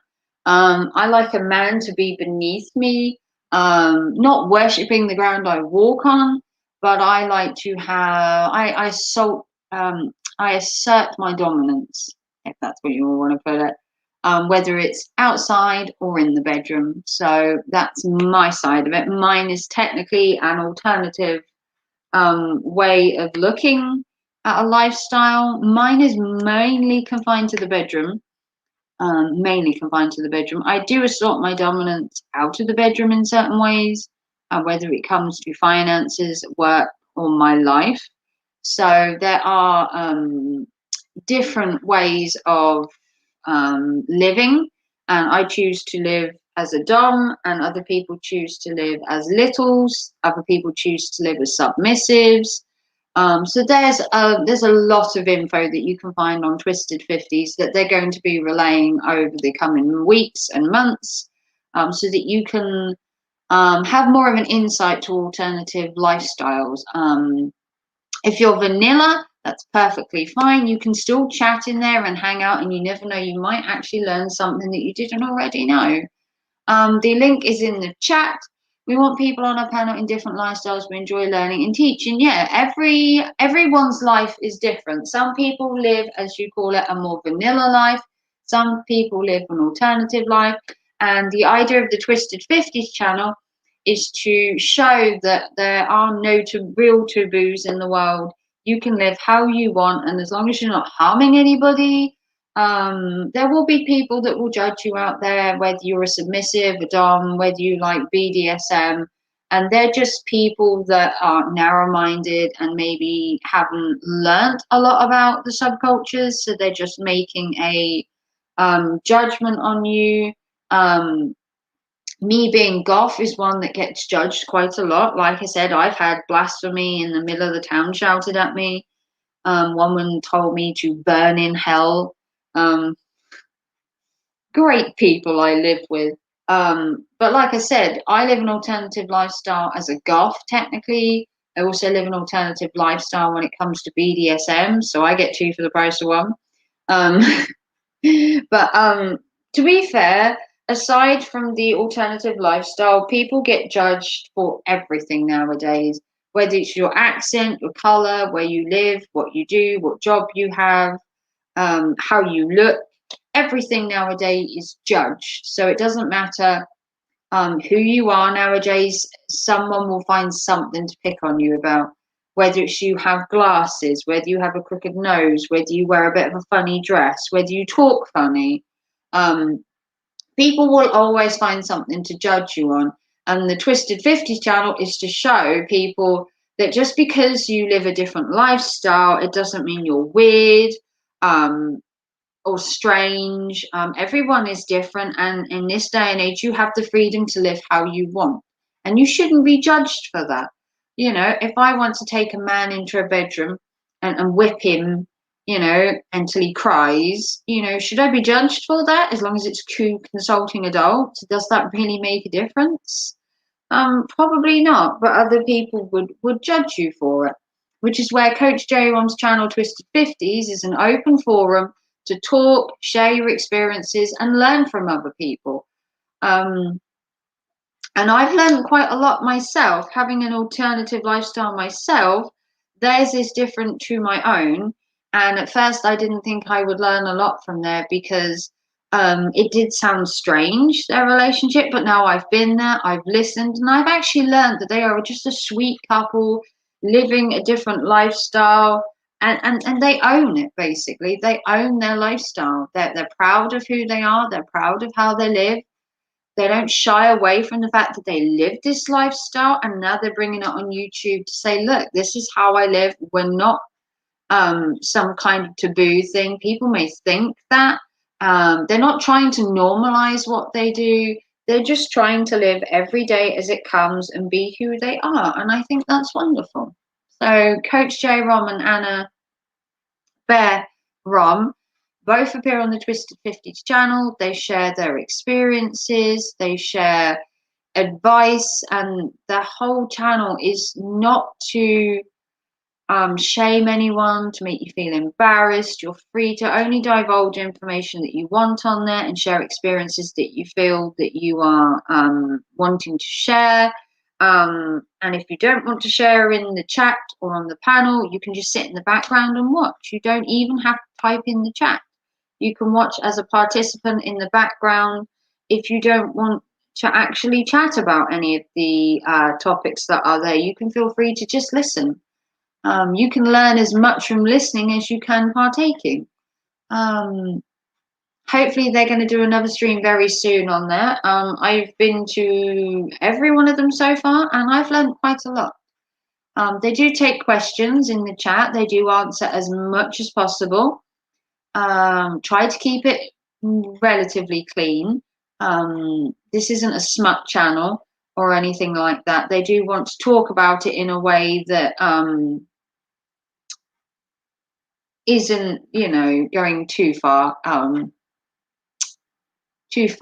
do I put it, too far into the realm of smut or that kind of thing. This isn't what they're here for. But yeah, that's their channel. I thought I would give a shout out to them because I've learned quite a lot from their channel. And recently there has been questions about their relationship, how they live. And honestly, I don't think it's anyone's business how J. Rom and Anna live, how they behave. As long as they're not harming anybody, I don't see the issue. But some people have their opinions, and they're going to, because in this day and age, everybody has an opinion on something. And people feel that they can just voice their opinions on YouTube just willy-nilly without any background, without, having asked them about their lifestyle and just making judgments. And I think that's entirely wrong. You shouldn't just judge people from what you've heard or what people have told you. If you're concerned that their lifestyle is too out there for you, or they're doing something wrong, go to their channel, watch their streams, listen to them before you start making judgment calls on YouTube about people, because it can be damaging to people. If you go out and you say something about somebody and it gets around YouTube, it could be damaging to people. You could damage their channel, their life, they could lose their job.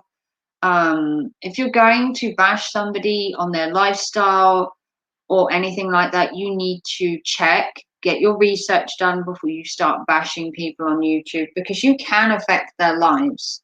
And Coach and Anna are two sweet, adorable people, just trying to live their lives and trying to just, share their experiences with people, and they shouldn't be criticized for it.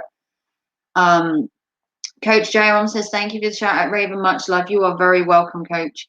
I saw your stream the other day. I'm not going to mention about it, but it really did pain me to see that you are having to explain yourself, to numerous people about your lifestyle. And really, you shouldn't have to answer to anyone on how you live.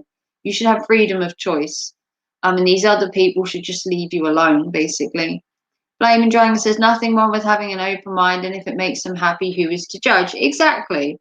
Like I said, Flaming Dragon, if you want to subscribe to their channel, Twisted 50s, the link was in the chat. They're a lovely couple from America just living an alternative lifestyle. They are no different to me living as a dominant goth. it's an alternative lifestyle that I embrace. I don't put too much of it on YouTube apart from the goth side. I don't really divulge into the BDSM dominant kind of side because that's not what my channel's about. I try and keep that in the bedroom and elsewhere. But I have said to J. Ron that at any point he needs someone on his panel to do the other side of it, then I will happily divulge stuff. I don't mind being judged. I'm judged every day for being a goth. You're judged every day on YouTube just having a channel, so I don't feel the need to hide myself in that kind of way. But yeah, Twisted 50s is an alternative channel. It's not for everybody, and they don't claim to want to normalize their relationship. They just live every day as they want to, and they just want to live every day without being judged. And unfairly, YouTube will have people that will criticize them. And the same as me, I've said, like I said, had criticism in my own town for being a goth. It doesn't just happen on YouTube, it happens everywhere. But on YouTube, they just go to another level of just polluting the airways with such vile stuff. And I just don't think it's necessary to judge someone like that. But they are a sweet couple. Please check out their channels. Check out Coach J. Rom's own channel as well. He basically does kind of walking with purpose, news updates on like YouTube stuff. And then Annabelle Rom, as you already know, Flaming Dragon, they do gaming streams. She has a gaming channel where we play Jackbox games and we hang out and chat, and it's kind of fun. And we just spend a couple of hours a week just having fun. It's what YouTube is meant to be. You're meant to hang out with your friends, have fun. Yes, there are beefs occasionally, but that's not what your entire channel is about. And they're just a sweet couple just trying to make YouTube and have fun. And you shouldn't be criticized or judged for it. You know, no more than I should be judged for being goth and having serial killers feature on my channel. You know, you should be free to who you want to be. And people are so quick to judge and listen on hearsay without coming to you, asking questions, researching a topic before they jump on the bandwagon with everybody else. That's just how it is on YouTube. Someone says one comment and everyone, it will spread like wildfire.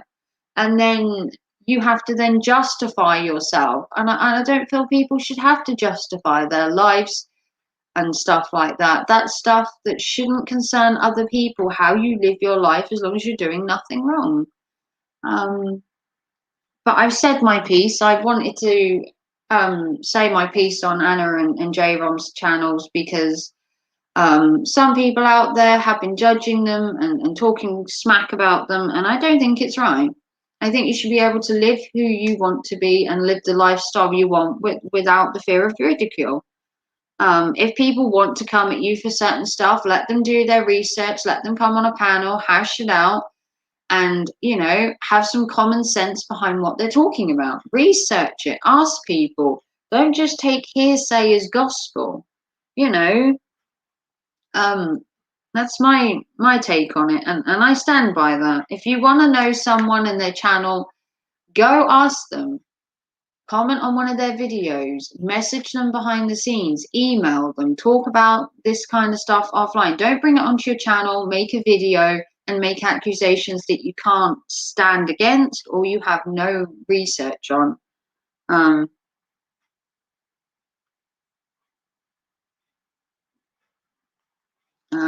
Hang on a minute. Sorry. Behind the scenes. Behind the scenes.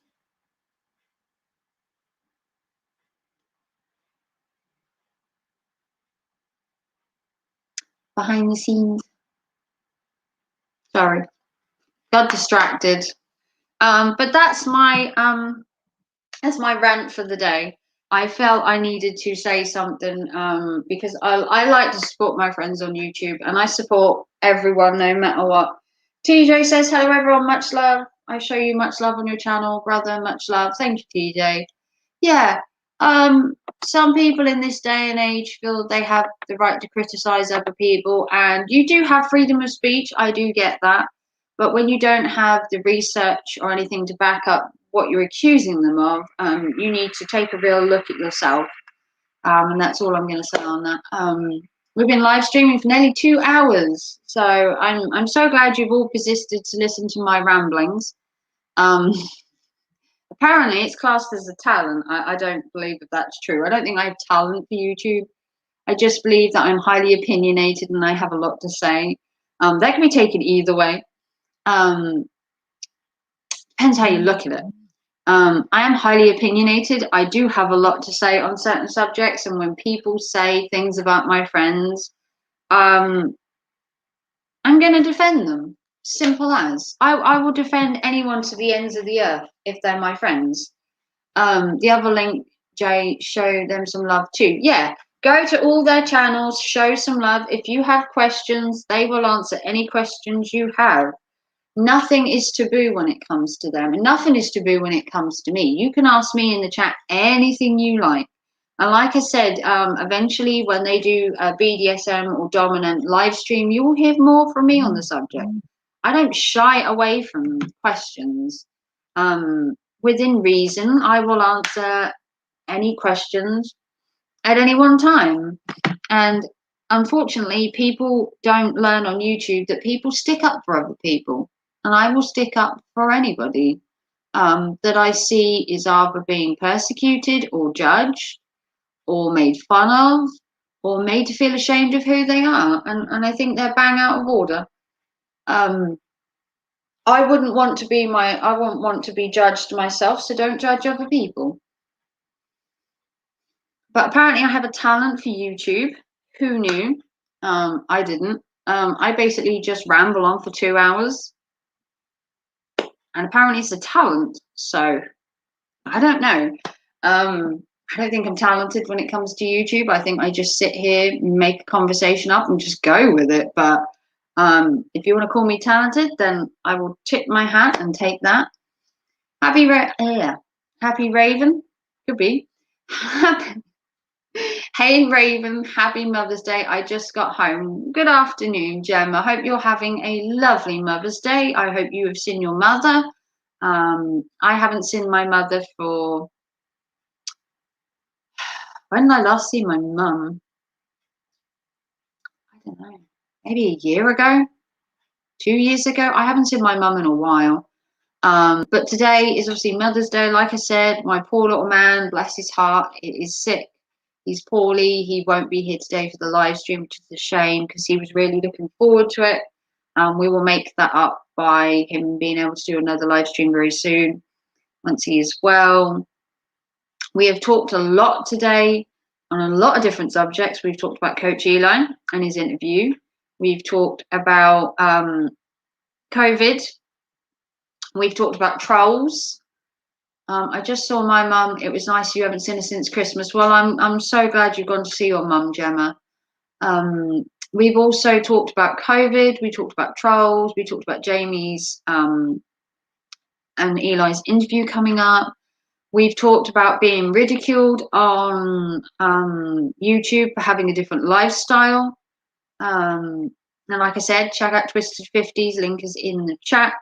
If you want to know more about their alternative lifestyle, or if you want to know more about my alternative lifestyle on being a dominant BDSM woman or being a goth, you can always ask questions in the chat.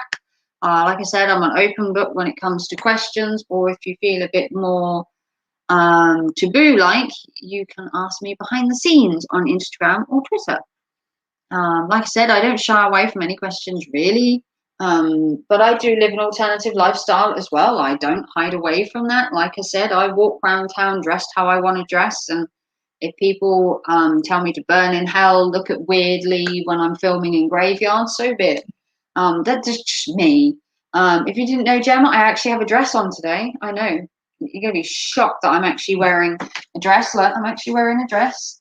Wow, look, woman has curves. I know, amazing. Amazing what that down can do to you when you don't eat or go out anywhere to get fat.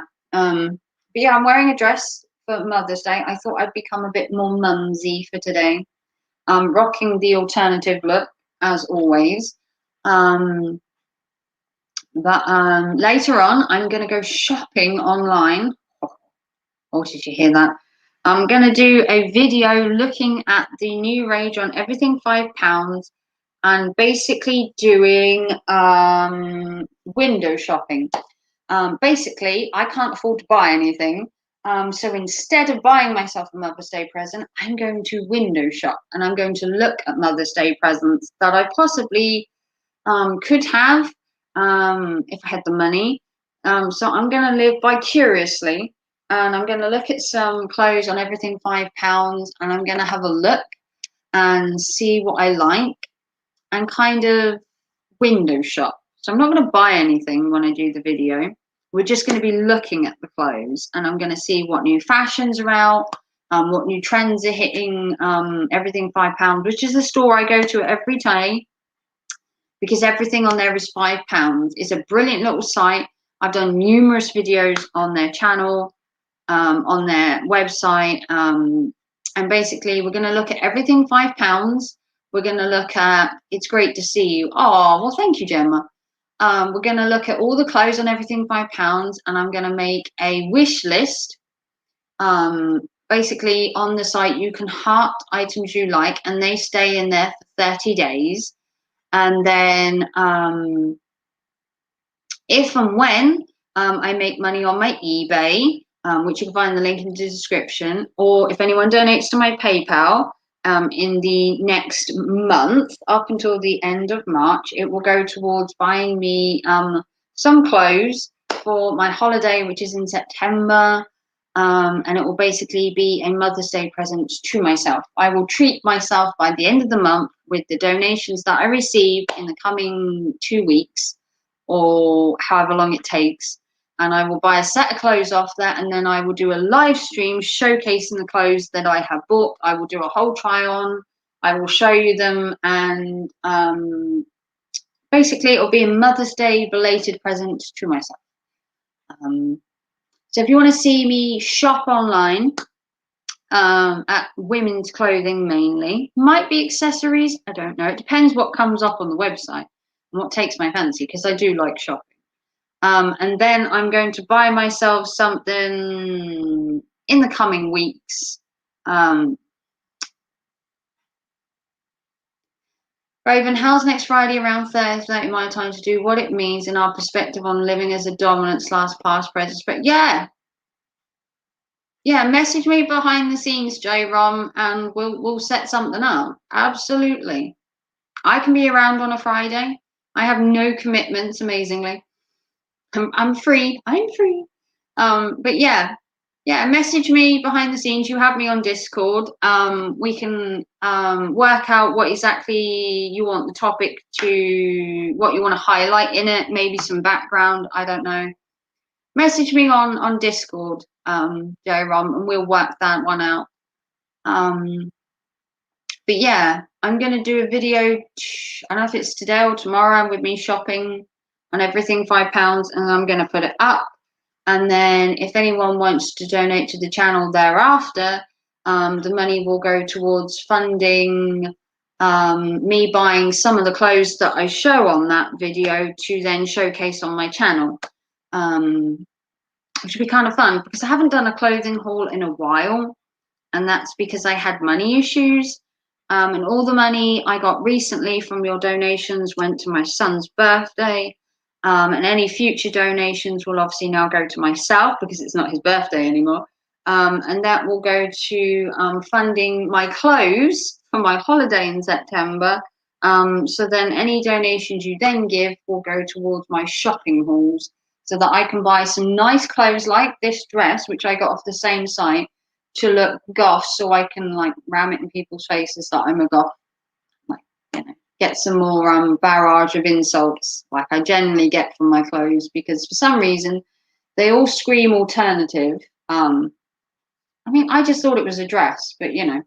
But yeah, if you want to see that, that will be up in the coming days. I love shopping vicariously. I love shopping and looking at what people like, because believe me, my style will be this kind of style. It'll be black and white. If you're looking for flowers, colorful stuff, you come to the wrong place. This is literally my color scheme: monotone black and white, or gray maybe. The occasional deep purple might be thrown in there, but it's very shaky when it comes to, I don't really do color. I like my whole monotone kind of color scheme. It works for me. And I hate to say it, but I do look ravishing in this dress. I mean, let's be honest. I've worked on my curves during lockdown because when you can't afford to eat, you get curves apparently. Um, yeah, lockdown rule. Don't eat, have a hot bod by the end of it. There you go. All you have to do is not have the money to eat, and you can look like me in a year. There you go. There's some coaching tips for you. I don't mean not eat. I don't mean not eat at all. Eat healthy. There we go. Healthy being the optimum word. But yeah, I can do whatever you want, Joe Rom. You message me behind the scenes. We will work out what time it is for me in the UK. 5:30 p.m. your time is about 10:30 my time, give or take, I think. So yeah, an evening stream for me would be perfect. It would work really well. It would be quiet. I wouldn't have the truck stop outside causing a problem, which they do all the time. I'm ruining my streams. I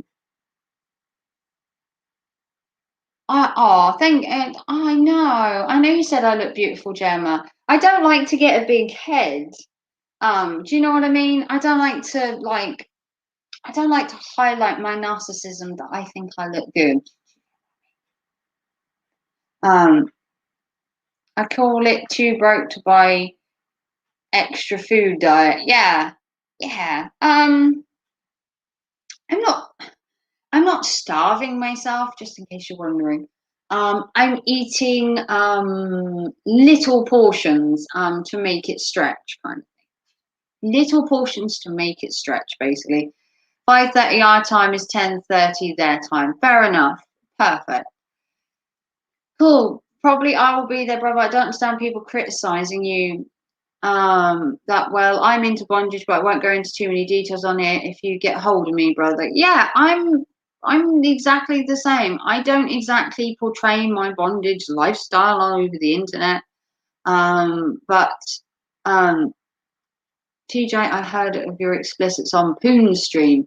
Yeah, Poon Stream is Poon Handler is a character.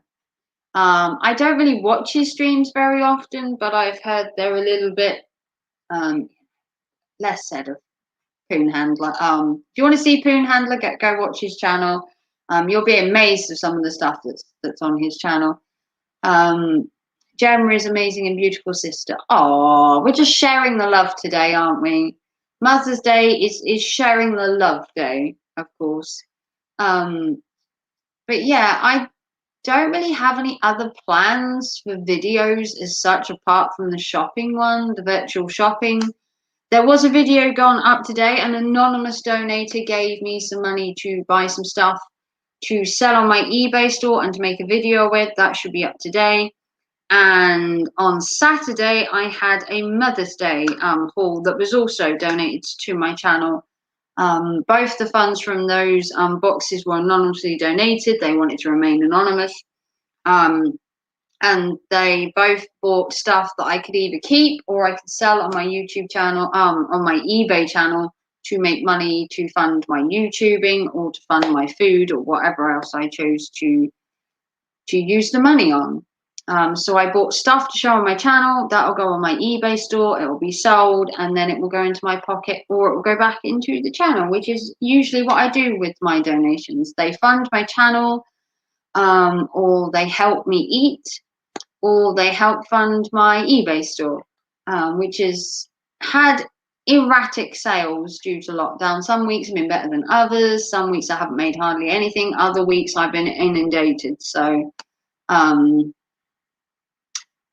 it's hard at the minute because there are no international sales. I've stopped selling internationally for now, so I've cut my sales out of the UK, and I used to get a lot of sales that were out of the UK. I've cut them off, so I've shot myself in the foot kind of with that one.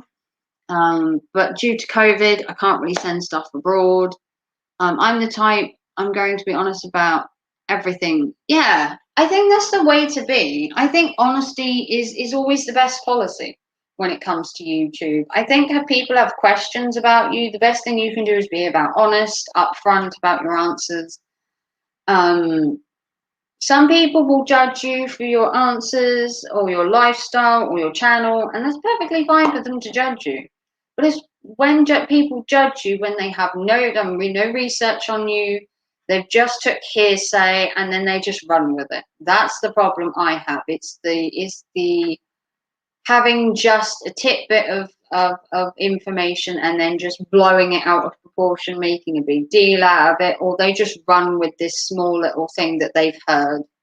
You've only got to say one thing, and it gets put round, and then somebody else hears it and they twist it. And in all honesty, if someone ever has a problem with you, your channel, your lifestyle, they should come to you and personally ask you, instead of making a live stream or a video on you and calling you out for it. It's how YouTube is, unfortunately. People will do that kind of thing, and that's unfortunate. That's how YouTube works. Is it good? No. Do I wish it was different? Absolutely. Judgment I can handle, but serious accusations I won't stand for. Yeah, it's fine to judge somebody, but you need to back your shit up. You can judge people, but back the shit up with something. Research them. It's you can't just assume that because you've heard something from somebody else that it's gospel. Always do your research. Ask them. Look into it before you start making accusations on people. Like I said, I'm a goth, I'm a dominant, and people can make accusations all they like, but it's backing up the accusation with cold, hard facts that gets me, that they haven't done their research and they've just taken somebody else's little tidbit of information and they just run with it. And that kind of stuff can be dangerous, whether it's your channel, your livelihood, your job, your friends, your family. You have to be careful what you put out on YouTube nowadays, because things can be misconstrued and taken the wrong way. And I've always been honest on my YouTube channel with everything. Like I said, I've never steered away from any question. I've had trolls in here before asking questions. One asked the other day, did I have an OnlyFans? And yeah, I do have an OnlyFans. I'm not ashamed. Like I said, where is the paperwork? As if you don't have it, fuck off. Exactly, TJ. If you don't have facts to back up your accusations, then take a hike. It's always, when you accuse somebody of something, you should have receipts. Where's the evidence? Where's the proof? If not, fuck off and come back. Get out of it. But like I said, I've never shied away from any questions.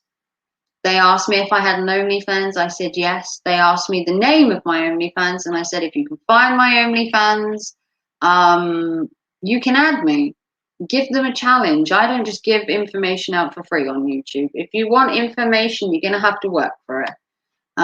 So if they find my OnlyFans and they add me, so be it. If they don't take the time to look for me, then that's their loss. See, I don't put anything out there that I don't want to have out there. And stuff like that, they'll have to do their research. They'll have to find me. If they want to find me that badly, they'll find me. Simple as. If they're that insistent on finding me, they will. I make men work for it, mainly. It's mainly the men I make work for it. That's my dominant side, being like, you want something? You're going to have to work for it, my friend. I don't give stuff away for free. That's the dominant side in me. I'm like, you want something on me, you're going to have to take your time, the effort to get it, It's a little bit naughty, I know, but that's me. Unfortunately, that's the dominant side in me, saying, you want something, you're going to have to work for it, my friend. People will probably judge me for that. Well, why didn't you just tell him your OnlyFans? Well, because there'd be no fun in it. Where would be the fun in telling them I had one? The more fun would be if they took the time to find it and added me. See, that would mean they put some effort in, and which is what I like in a guy, when they put effort into doing stuff.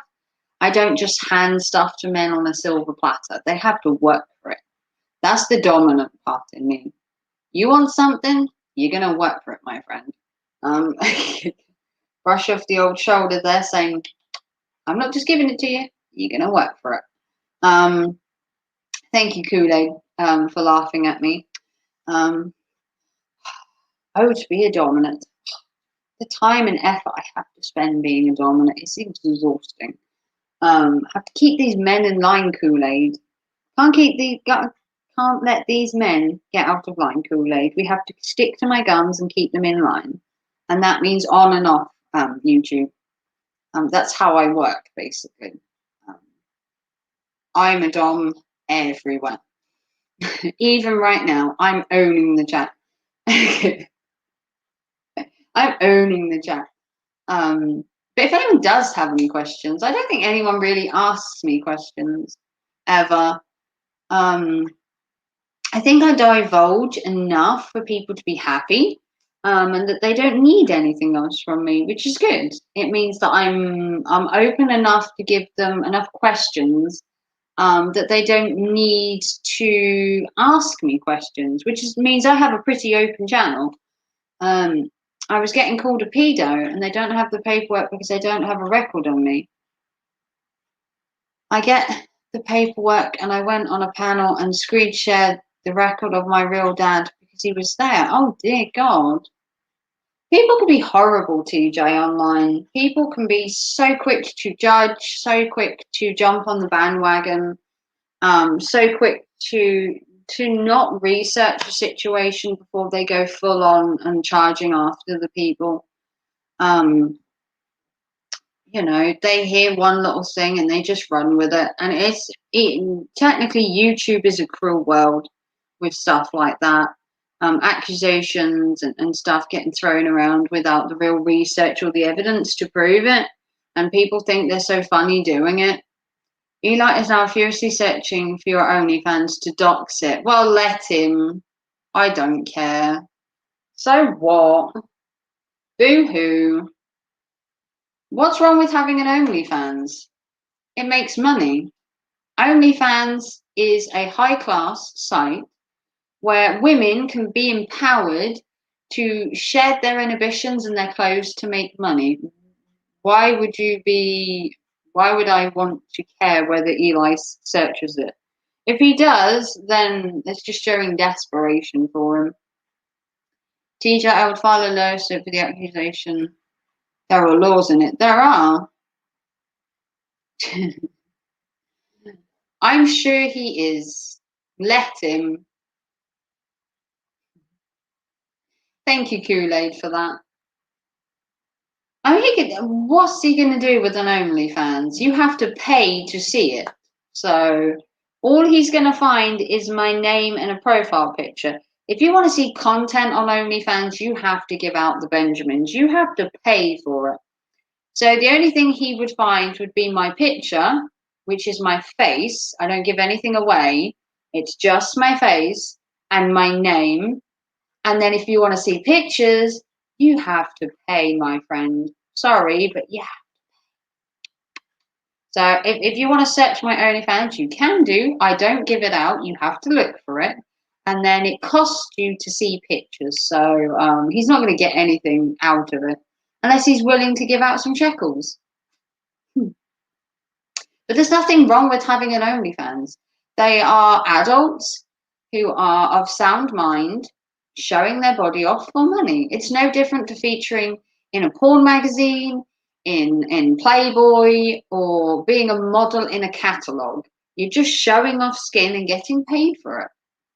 There's nothing taboo about it. Some people may go a little more over the top on that website, and they're full in their right to. They are consulting adults. And who should we be to judge their lifestyle? It's perfectly fine to live a vanilla lifestyle, and it's perfectly fine to live a more of an alternative lifestyle. No one should tell you how you should live your life as long as you're doing no other harm to anybody else. You can live a vanilla lifestyle, an alternative lifestyle. You can live a weird lifestyle if you want. You can be as much out there as you like. As long as you're not harming anybody, there should be no issues with people. I'd bother if I had the money. I would be. If anyone hears that I doxed someone, it was my real dad's address when I show the records. Oh, fair enough, TJ. It's horrible what people do to you on YouTube. Some people are just cold-hearted and they just have some malice intent. And it doesn't matter how much evidence you show, they're still going to go for you. And it's a shame. YouTube could be a really good platform, and it can also be a really horrible platform. There is two sides to everything. YouTube has a really glorified, happy persona, and it also has a really dark persona. And unfortunately, the dark side seems to be more prominent nowadays. I'm sure I'll be in trouble for saying that on YouTube, and hi YouTube. But it is true. There is a dark side to YouTube, and there is a happy-go-lucky, everything's fine on YouTube side. There are two sides to every story, and some people only side to hear one side of it, when you should hear both sides of a story before you judge somebody. Or if you want to judge somebody, you need to back it up with receipts and evidence. Because you can't just make wild accusations. There are laws against it. And if you're going to make accusations like that, you need to be able to stand up for the accusation. But you also need to have receipts and evidence. Or if not, shut the fuck up, basically. If you can't show evidence or receipts, you need to back off, shut the fuck up, and just go back to your life and leave people alone. That's my personal take on it. I could be wrong.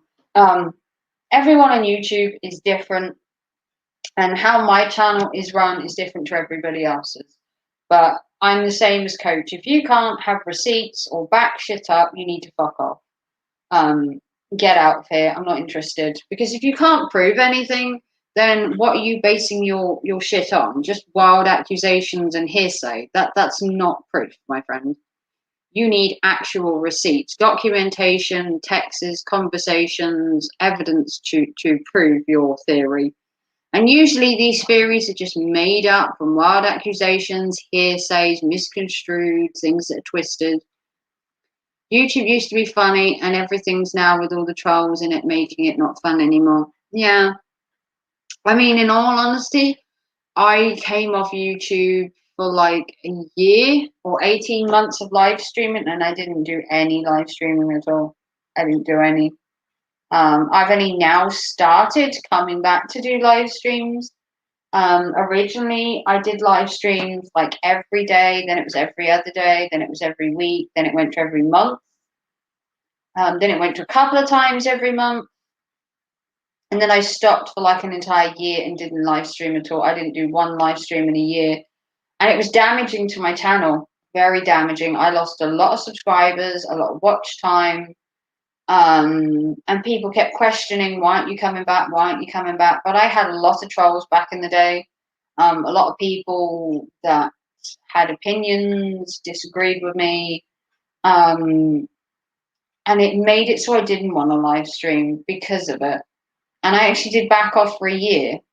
And then I got messages from my real subscribers who were saying, where have you gone? What's happened to you? Are you all right? And they'd question me every week on whether I was fine, whether I was coming back. They wanted to know when I was live streaming.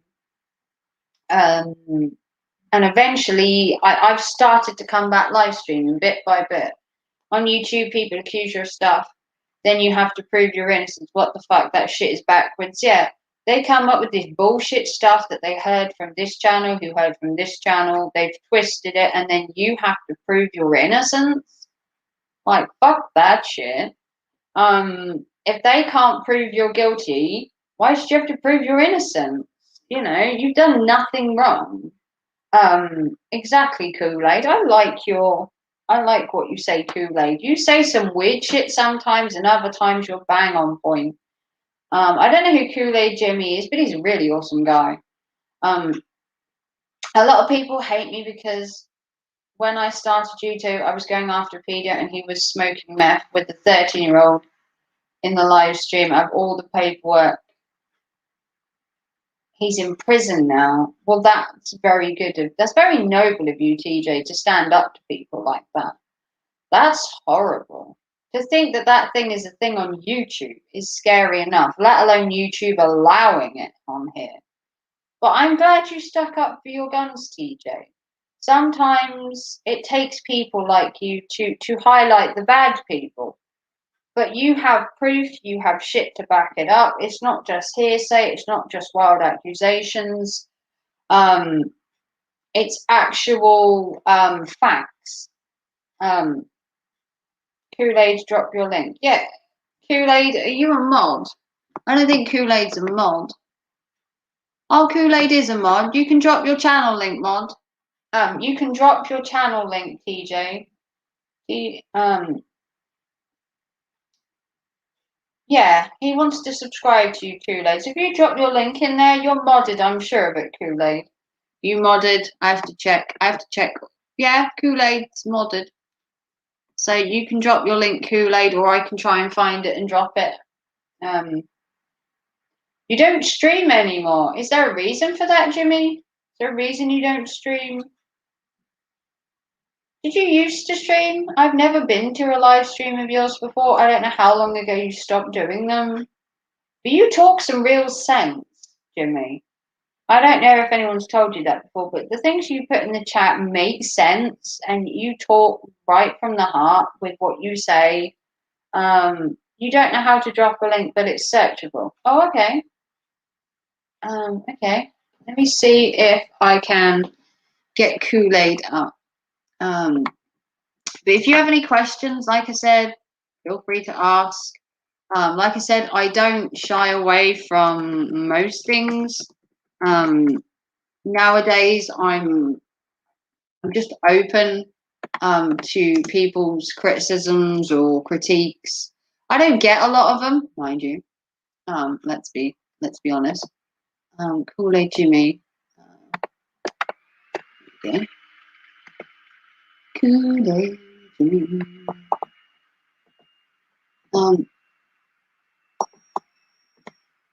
Here we go.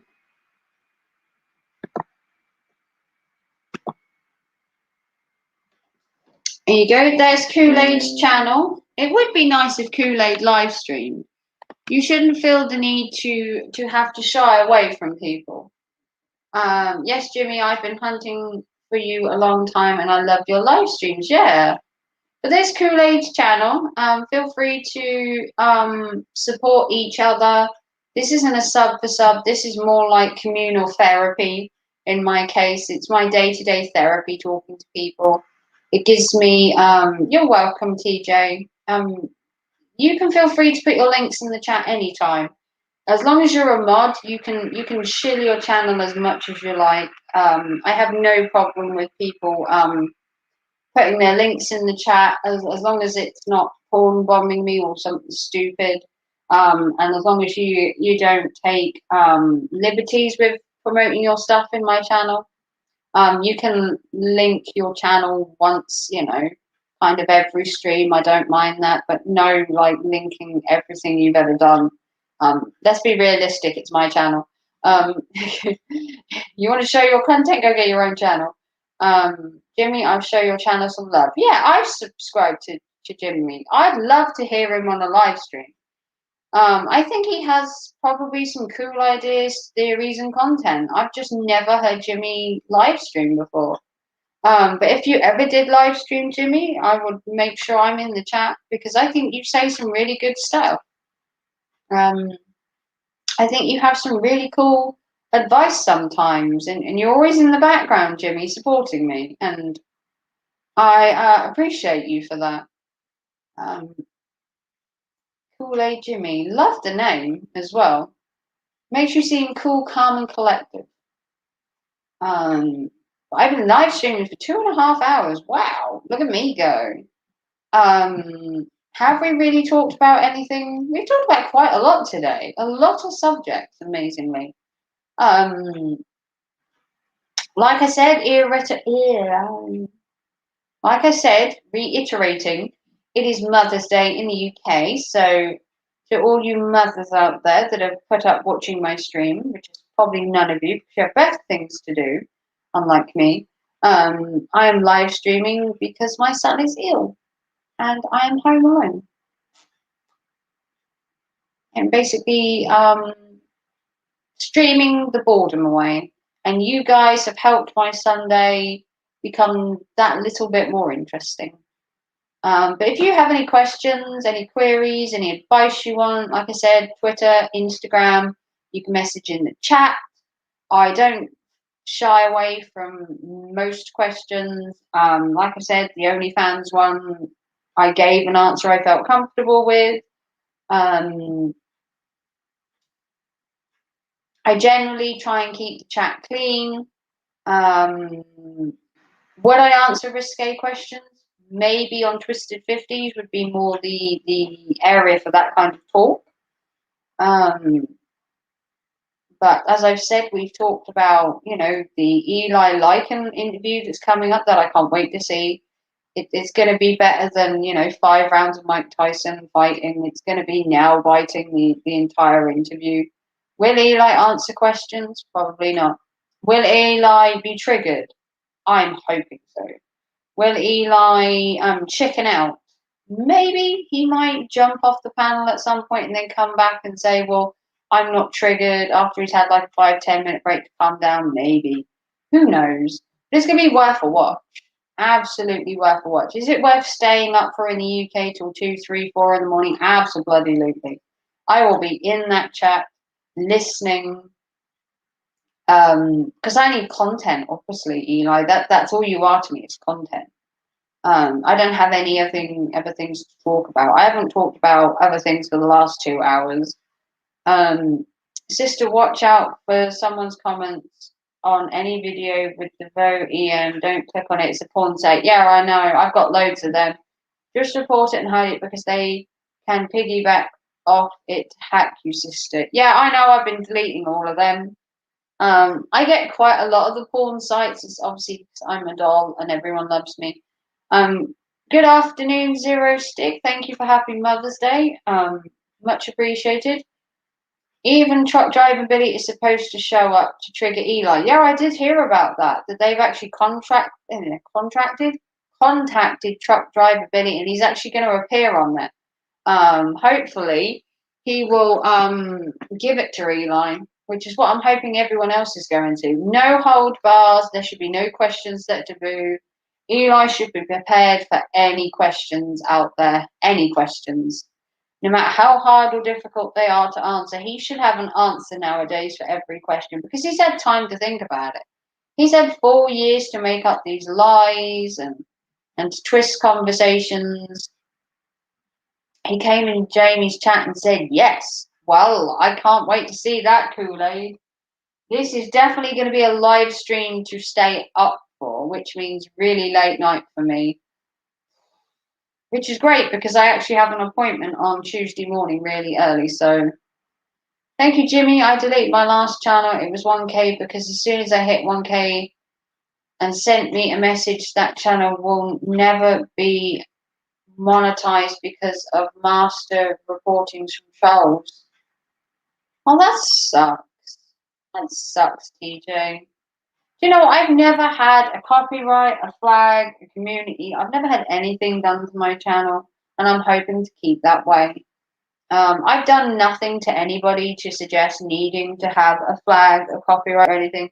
Most of the time, I just divulge my opinions, which on YouTube, you're full well to have your opinions. But people will always, be in the background saying stuff about you or trying to flag your channel or, I don't care. Eli's nothing worth worrying about. I'm not concerned. I have a backing of loads of friends on YouTube. So I don't feel the need to feel any fear. Plus, this is an ocean between us. He's in America, I'm in the UK. What's the worst he could do? I'm not bothered. And no, I won't be debating him.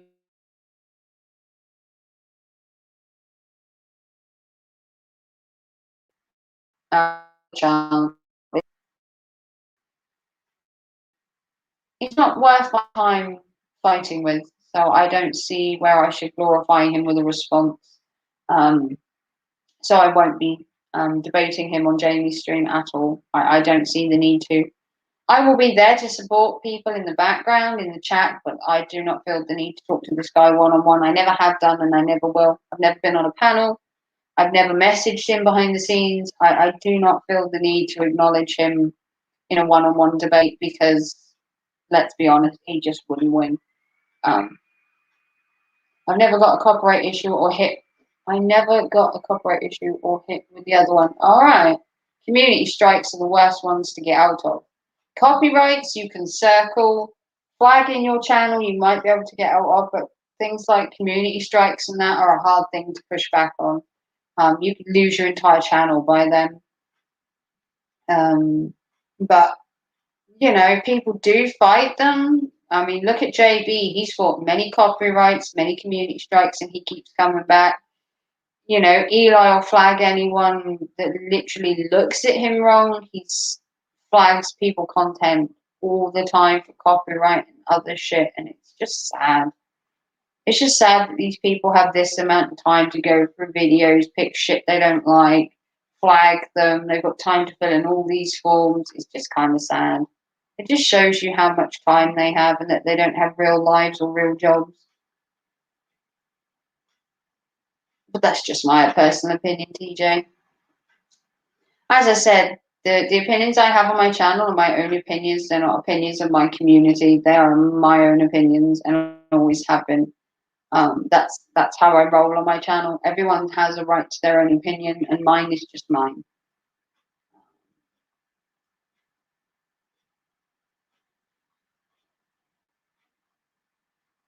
I know a lot of high up in YouTube to trust flags on Twitter. I'm going to I know a lot of high up in YouTube to trust flags on Twitter. I'm going to delete this. Okay. Well, I mean, you do have to be careful what you say on YouTube. You do have to be careful with what you say, what you accuse people of, bashing somebody, trolling them. You do have to be careful within reason. They do allow you to get away with most things, but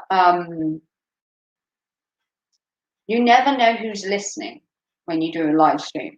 You don't know who's in the background. You don't know who's watching. You don't know who's listening. You don't know who's picking up on stuff just to get at you, to report you. There are some horrible people out there on YouTube that just want to tear you down and ruin your channel. And that's their only life's goal on YouTube is to literally get you off the channel, to flag you and do all this nasty shit. There are channels out there that just seek that kind of validation of, oh, I got this person's channel taken down and they're so happy about it. And it's just really sad that some person's work can be just taken away over blink and an eye all because someone's butt hurt. Like I said before, just my opinion, nobody else's. Anyone can have an opinion on a situation in the chat, and my opinion is separate. As always, I state my opinions, and they're my own, basically. Does anyone else have anything they want to talk about? I've been going for 2.5 hours. It's been wonderful hanging out with you guys. If you have anything else you want to talk about, feel free to put it in the chat. Or if not, I will probably wrap this up in about 10 minutes. Give or take. Time. Yeah, about 10, 15 minutes, if not. And just finish out the session, because it does take a lot out of you to live stream. I don't know how people do 6-hour live streams. I'd literally be falling asleep on there. It does take a lot of you to have conversation, to read the chat. I was working on trying to help the paranormal community because they were doxing and swatting and sending pizzas to their houses. Oh dear God, really? It's so sad. I mean, I've watched the paranormal community before. I've seen a couple live streams and videos, and their community just seemed to go off the rails a bit, so I kind of backed off a bit. I do like things like the paranormal, um, ghosts, that kind of stuff, Ouija boards, weird shit. But when a community's just literally being its own demise, you kind of back off and leave them to it. Oh, okay, I just got home and gonna make a sandwich. Well, good for you, Kool-Aid. To be fair, I kind of need to eat. It'll be tea time soon, so I will rustle up myself something. Okay, sister, I did a live stream. You did a live stream last night. To be honest, I was probably in bed. Um, Possibly. I don't know. I'm guessing you're in America, TJ. Um, I'll try and keep out for your next live stream. You can message me on Twitter, on Instagram, or if you're in one of the Discords that I follow like 6 or 7 of them. You can contact me there. Um,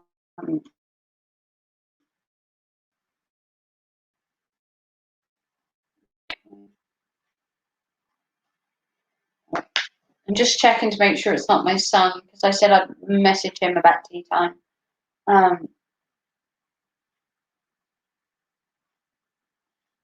But yeah, if no one else has anything they want to ask or chat about, I can wrap this up, go get myself something to eat, phone my son in a bit, and then just generally slob out the rest of the evening. Because that's what I do, slob out. It's how my Sundays usually roll. I basically don't do anything on a Sunday as such. But I will check out for your next live stream, TJ. I've been so preoccupied recently, like I said, with being ill, my son's being ill, and oh, it's just been a nightmare. Yeah, and I'm a medium. I can see them, feel them, and hear them, and I get messages from the other side. Really, that's interesting. Oh, cool. That's different.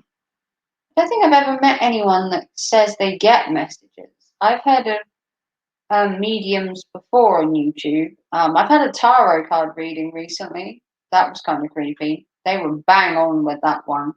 One of my friend does tarot card readings, and she did me a tarot card reading maybe a week or 2 ago, and she was bang on the money with what she said, 100%.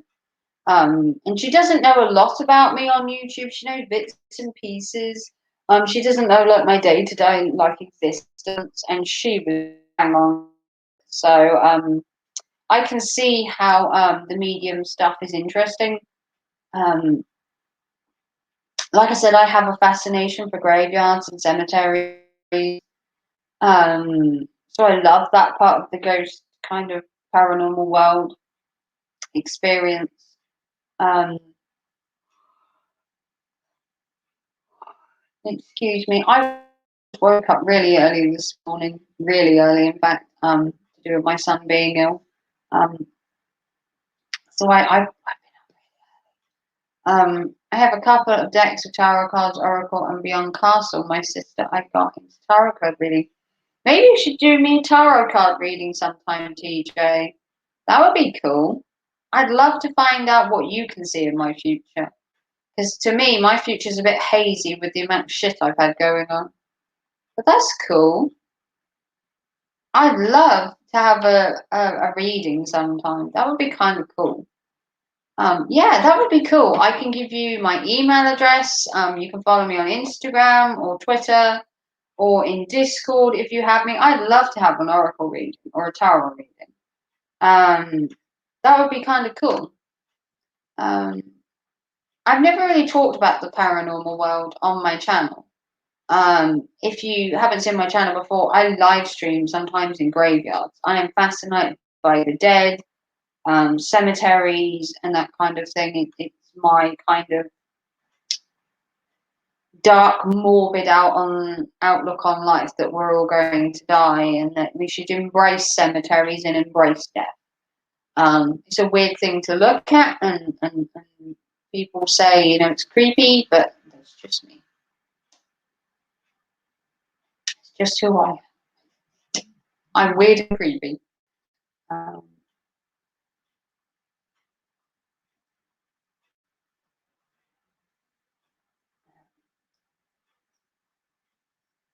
But it is good to have interests like that.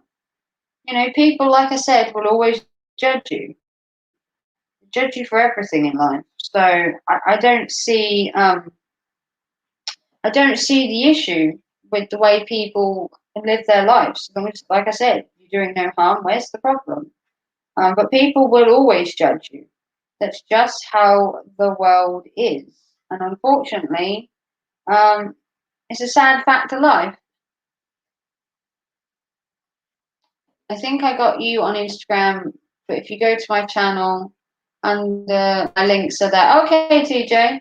I'm sure I've got you on Instagram. I can check.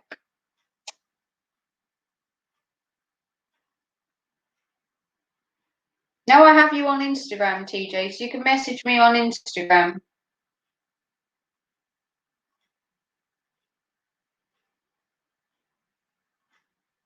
Now I have you on Instagram.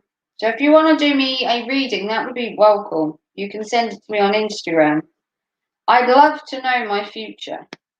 I've had a rocky year, and I'd love to know what shit's around the corner. If you get my meaning. I'd love to know what the world has in store for me. But yeah, I've got you on Instagram, TJ. I have quite a few people that I follow now on Instagram because it makes it easier than bringing stuff on YouTube. Because people like to judge you on YouTube, and I like to do some of my stuff off of YouTube because it's easier. Some people like to keep stuff private, which is perfectly fine by me. Some people like to divulge stuff on YouTube, which is also fine by me. But some people have a fine line between what they want to talk about on YouTube and what they want to talk about behind the scenes, and both is fine with me. But yes, so if there's nothing else, I've been live for 2 hours and 45 minutes. I should really eat something, and I need to call my son again. I need to make sure he's okay because I haven't spoken to him since about 10 this morning. And I said I'd phone him tonight just to see how he is, and I should really check up on him.